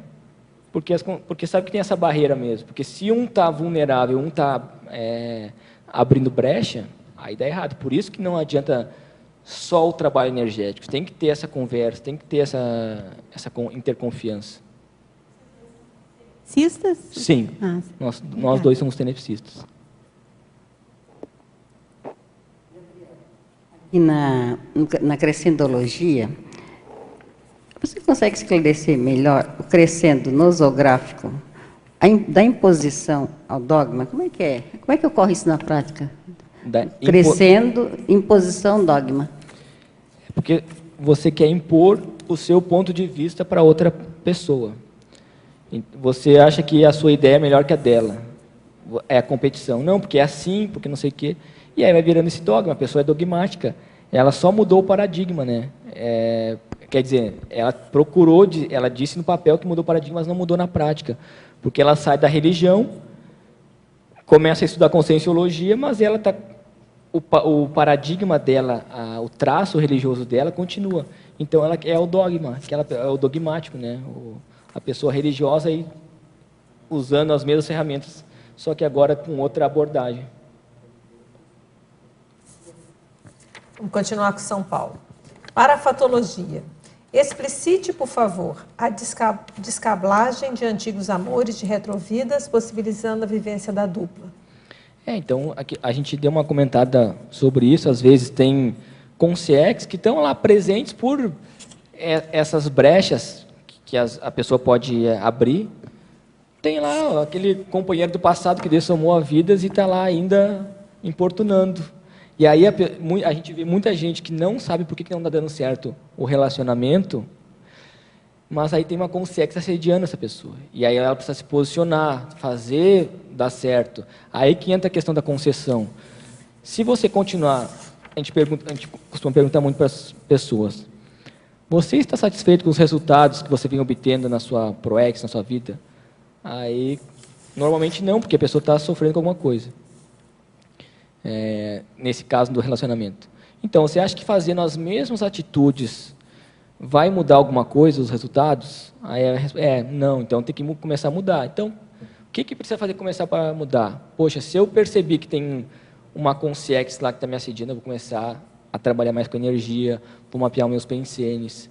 Aí, poxa, não tenho relacionamento ainda, vou abrir um espaço no guarda-roupa para o parceiro chegar. Isso é posicionamento. Poxa, qual é a consciência que eu mais posso assistir nesse momento? Né? O que eu posso fazer para... Qual é a consciência que está mais precisando de assistência? Bom, então vamos trabalhar junto aí nesse sentido. Quando você começa a ampliar essa visão de conjunto, para fazer dar certo, você abre mão dessas questões. E abrindo mão dessas questões, automaticamente, essas consciências do passado começam a ver que não tem mais espaço para ela estar junto com você. Então, é tudo posicionamento. E faz essa descablagem, porque às vezes está lá há muito tempo e a pessoa nem percebe. Então, tendo parceiro ajuda muito a fazer essa descablagem.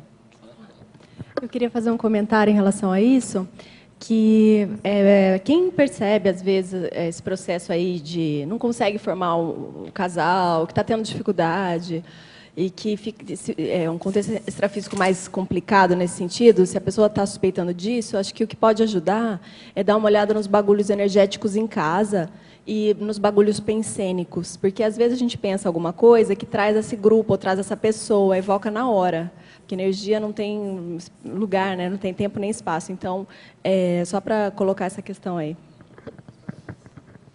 Principiologia, página 2, primeira linha. Exemplifique o princípio da descrença, auxiliando na criticidade do casal.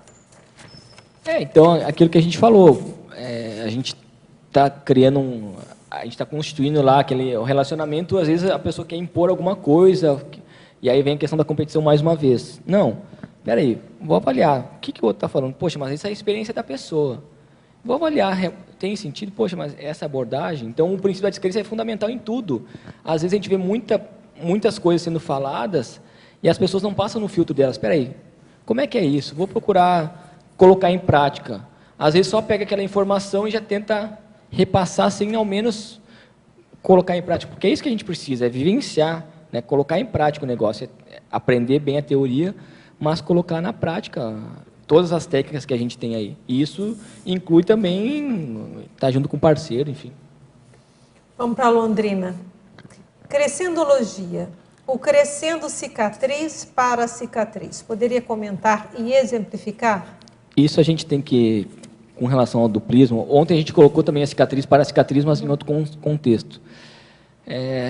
A gente valorizar e ser grato por todas as experiências, primeiro, que a gente já passou, seja questões afetivas ou todos os processos que a gente já passou, e valorizar, respeitar e ser grato pelas experiências que o parceiro teve também, nessas múltiplas vidas aí.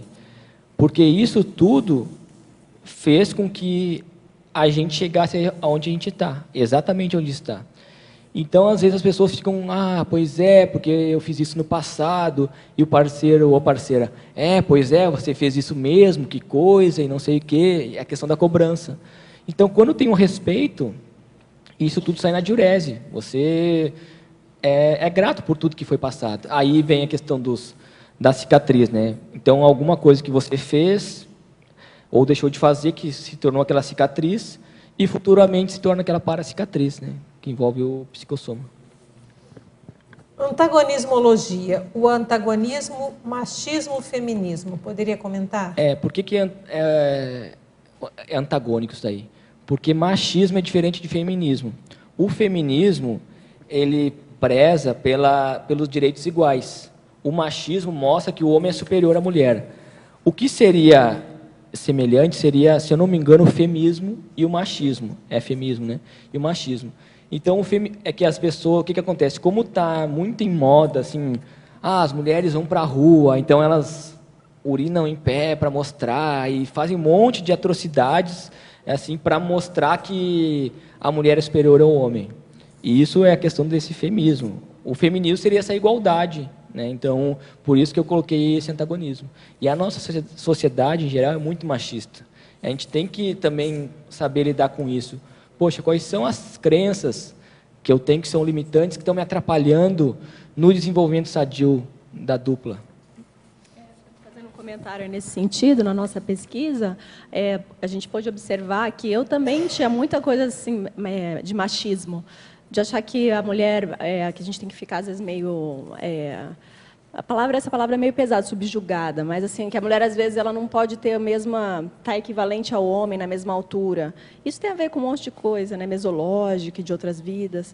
Então, nesse processo, o parceiro, o homem, ele pode ajudar muito a mulher. Então, a gente conversa bastante sobre isso. Às vezes, eu chego para ele e falo, olha, eu estou pensando isso e eu sei que isso é super machista.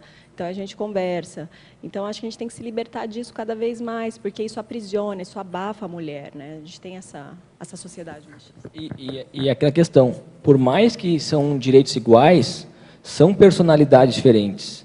Porque esse corpo, ele traz muito essa questão do hormônio, tem a questão do homem, da mulher, são diferentes.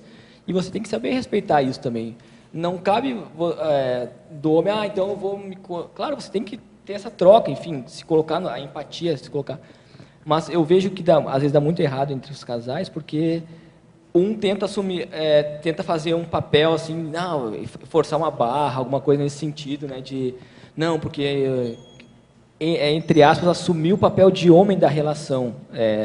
Que a gente for ver lá na nossa paragenética, lá desde o Neandertal, tem muito o que o homem busca na mulher, o que a mulher busca no homem, tem muito isso daí. E a gente tem que procurar estudar e se acercar a respeito disso para saber respeitar. Que nem eu falei no negócio das palavras. Poxa, quantas 1000 palavras a mulher fala por dia, o homem? Então, isso tudo tem que ser respeitado, tem que saber que são, além de personalidades diferentes, esse corpo físico aqui, ele também traz uma carga diferente da do outro, né?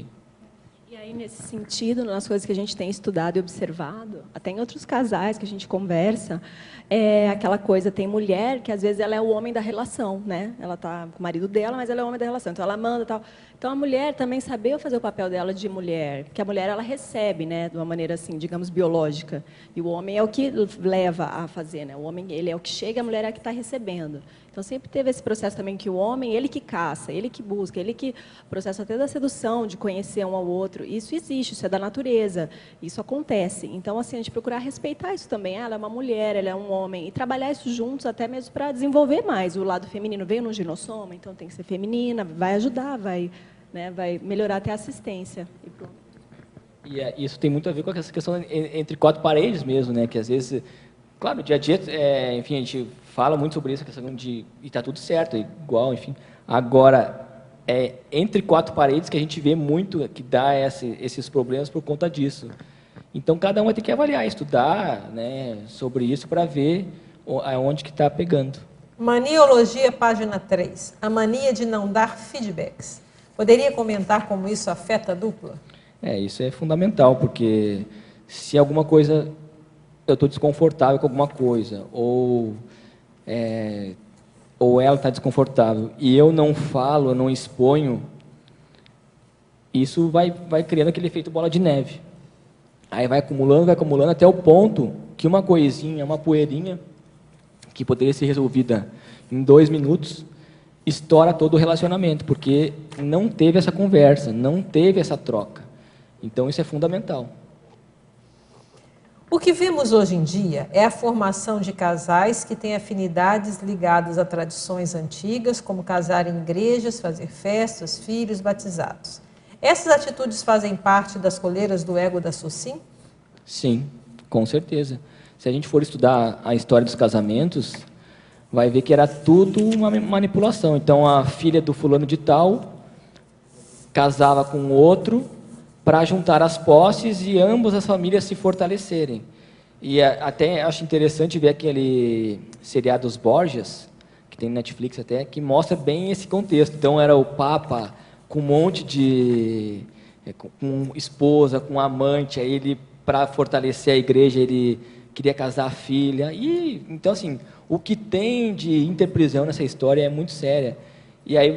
E ainda tem muita gente que cai nesse mata-burro da sociedade, da família e tudo mais. Agora vamos para São Paulo. Polinomiologia, página 3, final da primeira linha. Poderia detalhar o polinômio superficialidade, apego, carência, solidão?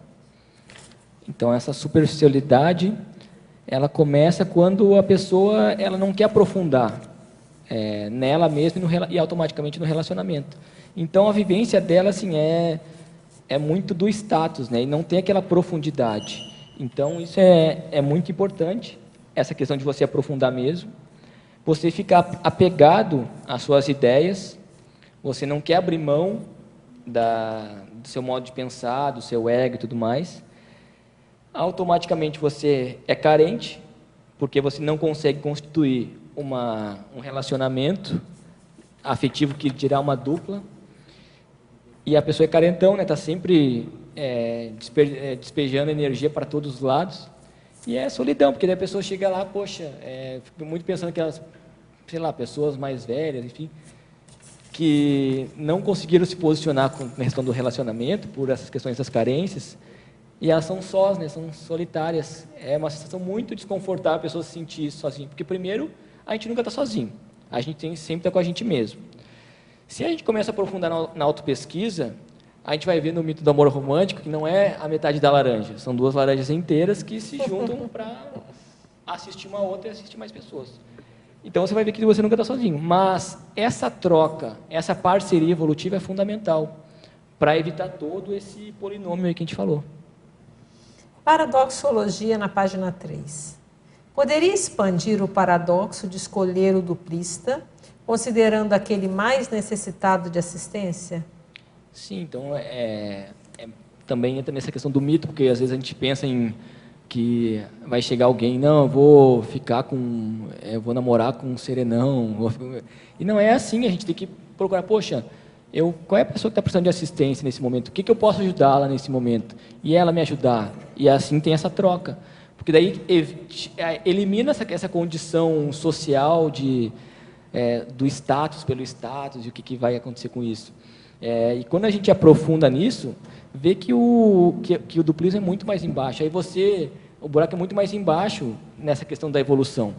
Aí você começa a fortalecer a pessoa para ela chegar num patamar evolutivo, por exemplo, poxa, que legal, então na próxima vida, legal, que a gente não, vamos supor que a gente evolua num padrão tão bom que a gente consiga escolher outras consciências que estão precisando de mais assistência. Porque a gente chegou num patamar de troca, de assistência, que já conseguiu ser completista nessa.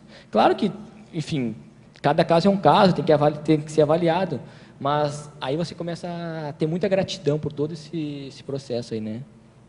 Mitologia, página 3, segunda linha. Pode falar a respeito do mito da dupla perfeita? É isso que a gente fala, assim, poxa, entre 4 paredes, cada um sabe onde aperta o calo. Então, assim, não tem como a gente falar, não tem as suas desavenças, não tem os problemas que o casal enfrenta, que o casal procura superar. O importante é a concessão, é se posicionar para conseguir superar isso. O resto, tudo, a gente vai indo atrás. Então, assim, as pessoas criam muito esse estereótipo da dupla perfeita. Não, porque isso é a dupla perfeita. Tá, mas não existe a dupla perfeita. Todo mundo vai ter suas questões a melhorar. Foi aquilo que a gente falou. Se está muito... Tá muito assim, não tem divergência nenhuma, tem alguma, que nem você falou, né? Um está mandando no Alguém outro. está mandando alguém. Então, isso é muito sério, não existe dupla perfeita. É muito importante esse debate sobre dupla, porque às vezes as pessoas confundem até, pegam o conceito de dupla, mas quer, na verdade, está querendo fazer o conceito de alma gêmea.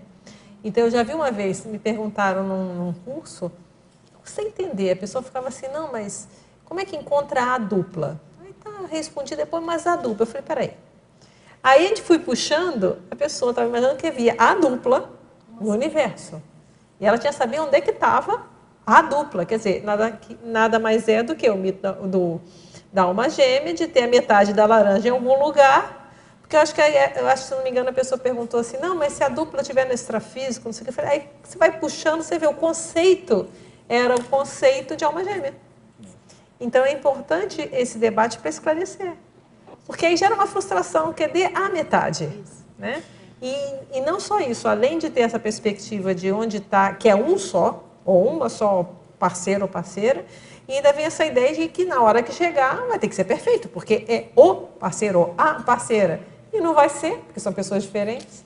Então, vai gerar sempre essa insatisfação e essa procura. Eu queria colocar que na nossa sociedade atual, até as novelas, né, aí da televisão que a gente observa, tem muito esse mito do amor romântico. A gente, as músicas também. Também. Não mudou nada, só está piorando. A sofrência, então, está piorando mais ainda. E aí a gente fica nessa busca desse príncipe encantado, né, e desse mito do amor romântico, e é terrível. O que eu percebi para encontrar mesmo a dupla, nesse sentido, né, da gente estar aqui, né, constituindo a dupla, eu tive que reciclar algumas coisas. E aí, então, eu queria valorizar aqui a ideia, algumas coisas que mais me ajudou estudando sobre dupla evolutiva, é que é uma relação que não é de dependência, é de interdependência. Então, você vai ter tua vida, você é uma laranja inteira, você é integral, você é pleno, e o outro também. Então, não é essa coisa assim que vira um bolo, um corpo só. Não é assim. Tem até momentos que pode ter interfusões, mas são experimentos, são momentos, né? Então, acho que é interessante a gente entender isso daí também. E cada um tem as suas programações de vida. Porque tem pessoas que às vezes se paralisam. Eu não tenho a dupla, então para. Como se só vai conseguir funcionar o trabalho quando chegar. E às vezes não, vai trabalhando, vai fazendo, tem que fazer, você tem um trabalho para fazer. Aí a chance até aumenta de encontrar, mas tem um trabalho a ser feito.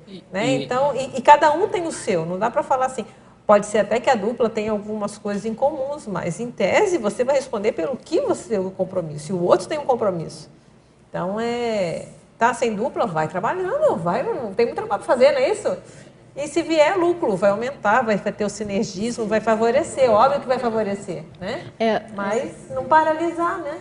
Outra coisa que me ajudou também nessa reciclagem toda, nessa percepção, foi quando eu comecei a me questionar, não o que eu quero no outro, comecei a questionar o que eu posso melhorar em mim para assistir melhor o outro, né?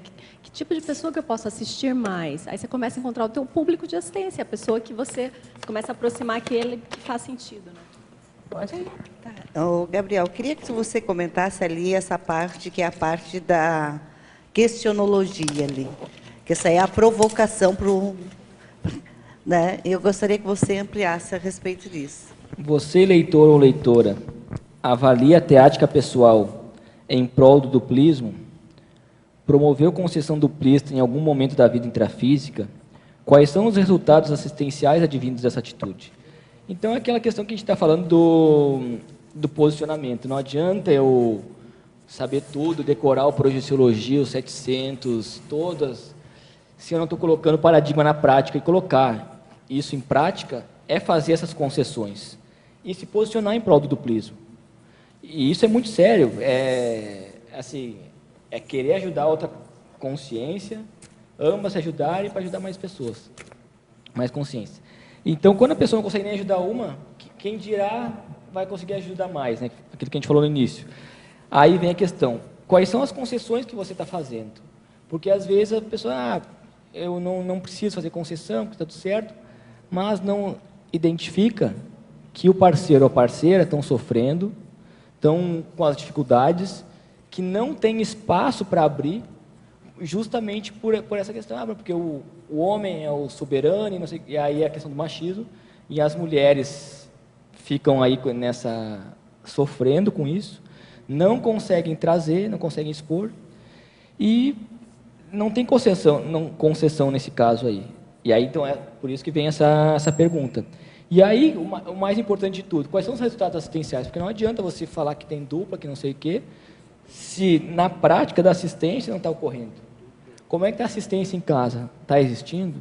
Ah, legal, então você já está começando a ter mais teática para poder ajudar as pessoas por aí, né? Só para adicionar nessa questão, eu acho que vale a pena, assim, às vezes as pessoas falam, mas eu acho que não tem concessão para fazer, está tudo bem.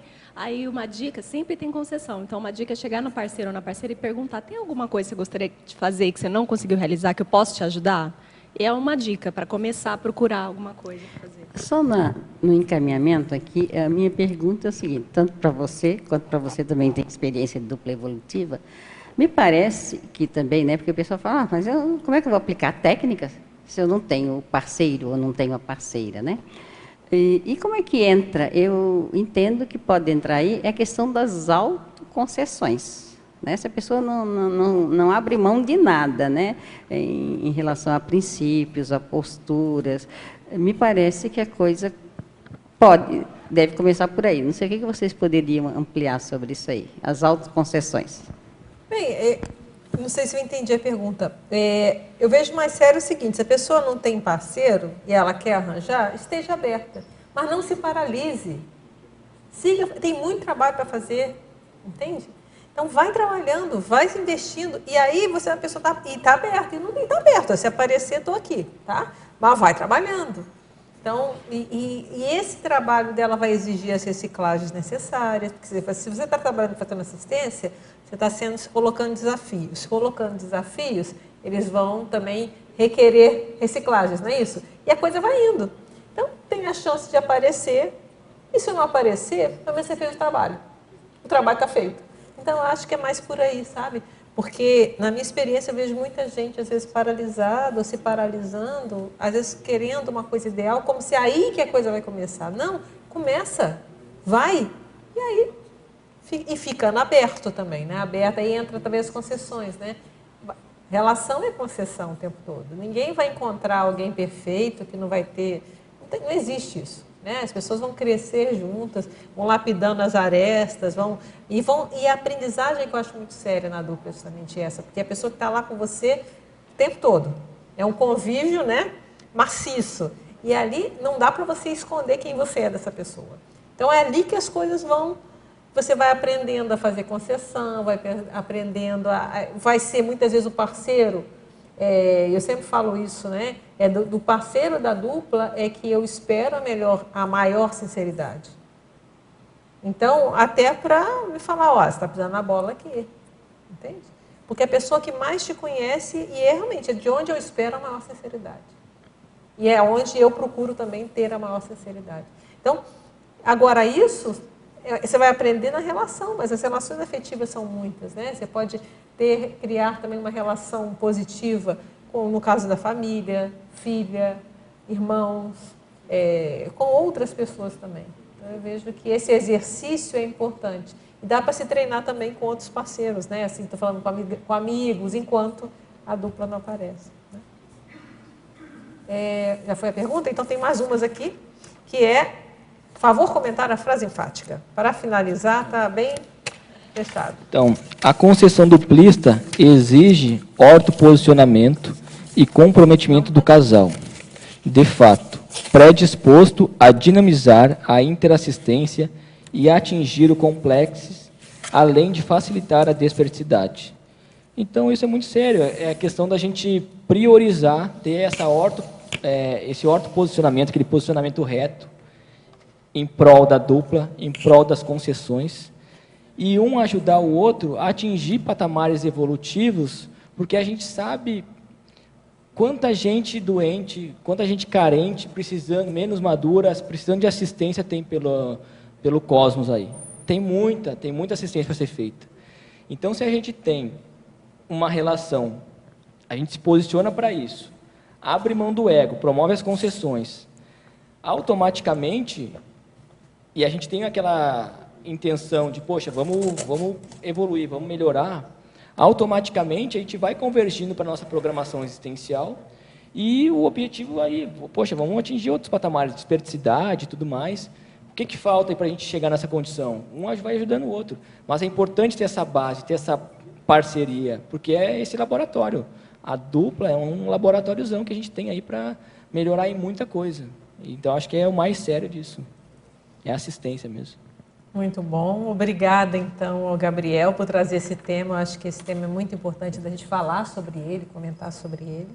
Agradeço aos tertulianos aqui presentes, aos teletertulianos que hoje vieram em massa aqui, tiveram muitas perguntas, aos paratertulianos. E tem algum verbete agendado agora? Não, só de... Então, até esperamos... Então, esperamos os próximos, tá bom? Até mais? Então, até a próxima. Os nossos comerciais, por favor.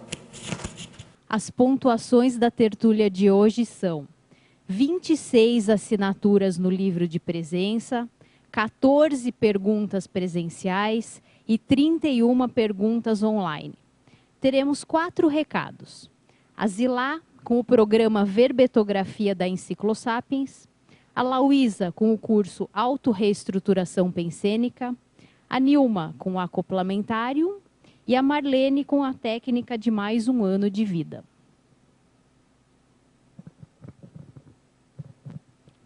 Alô, boa tarde, tertulianos e teletertulianos. Estou aqui para convidá-los para mais um programa Verbetografia, que é feito em parceria com a Enciclosapiens e o CAEC. Aí eu trago aqui os 3 motivos para participar desse programa.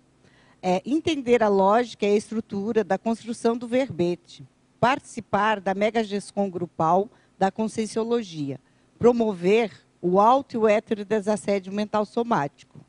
Aí, a data de início do programa Verbetografia é EAD, no dia 23 de fevereiro até 18 de maio.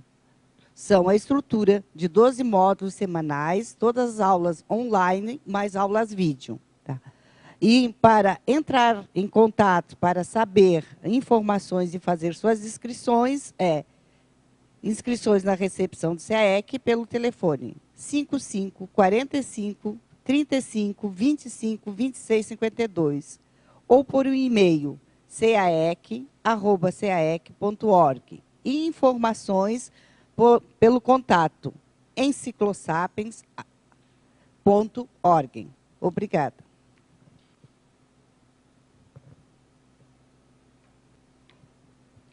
Boa tarde a todos. Nós gostaríamos de convidá-los para a 4ª turma do curso Autorreestruturação Pensênica, que ocorrerá nos dias 3, 4 e 5 de fevereiro.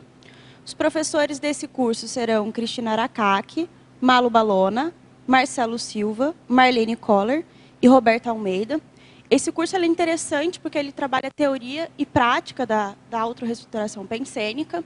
Nós contaremos com 3 dias de campos interassistenciais e os nossos objetivos, eles visam reajustar as metas evolutivas interassistenciais e realinhar a bússola consciencial do participante. Busca reconfigurar também a identidade interassistencial desse participante. Ele refaz o modus operandi autopensênico e reestrutura algumas conexões existentes e cria novas conexões cerebrais e paracerebrais, regenera e reorganiza o holossoma a partir da volição autolúcida sobre as bioenergias e ele cria e revê cláusulas do CPC. Então, esse é um curso teórico e prático que o participante ele aprende também a identificar matrizes mentais autocognitivas já cristalizadas ao longo das vidas, ao longo dessa experiência também, né, nessa nossa série X. Bom, aguardamos vocês e maiores informações na recepção do CAEC. Obrigada. Boa tarde. No período de 13 a 15 de janeiro, acontece o primeiro acoplamentário de 2017. Ele será realizado aqui no CAEC com os EPICONs Miriam Sanches e Adriana Lopes. O acoplamentário é destinado aos interessados no engajamento assistencial, através dos relacionamentos e também do desenvolvimento do parapsiquismo. As inscrições são feitas na recepção do CAEC pelo telefone 3525-2652. Aguardamos você no ar complementário. Obrigada. Boa tarde a todos. Nosso convite é para o Laboratório Grupal da Técnica de Mais um Ano de Vida, que tem seu início para 13 de janeiro agora de 2017. É um curso em módulos, são 4 módulos. O primeiro, então, inicia na sexta-feira, dia 13. O segundo módulo é dia 13 de maio. O quarto módulo inicia 16 de setembro. E o último módulo, ele cai na mesma data do início do curso. Então, completa um ano, 365 dias. No caso, 13 de janeiro de 2018. Esse curso, ele traz aí a ideia de acelerarmos a evolução 10 anos em um ano. Eu já pratico essa técnica há muitos anos, sou professora também do curso, e sempre que inicia o curso, nós professores também fazemos o nosso planejamento e aplicamos a técnica evolutiva. Porque a gente já não consegue mais ficar fora dessa dinâmica evolutiva crescente, porque os ganhos eles são muito perceptíveis. Por isso que a gente não consegue mais parar de aplicar a técnica de mais um ano de vida. Um convite aí especial para vocês que querem dinamizar a evolução, reciclar algumas questões que são mais rígidas, por exemplo, o pensamento arraigado sobre determinadas coisas ou determinadas áreas, você pode mudar nesse planejamento de um ano da técnica de mais um ano de vida. Cada aluno tem um monitor que vai acompanhá-lo durante um ano, então não se sintam sozinhos aplicando a técnica. Qualquer dúvida, esse monitor vai sanar essas dúvidas, porque todos eles são especialistas na técnica de mais um ano de vida, porque todos eles aplicam a técnica, até os professores, todos eles. Tudo bem? Outra questão é as inscrições na recepção do CAEC. Obrigada.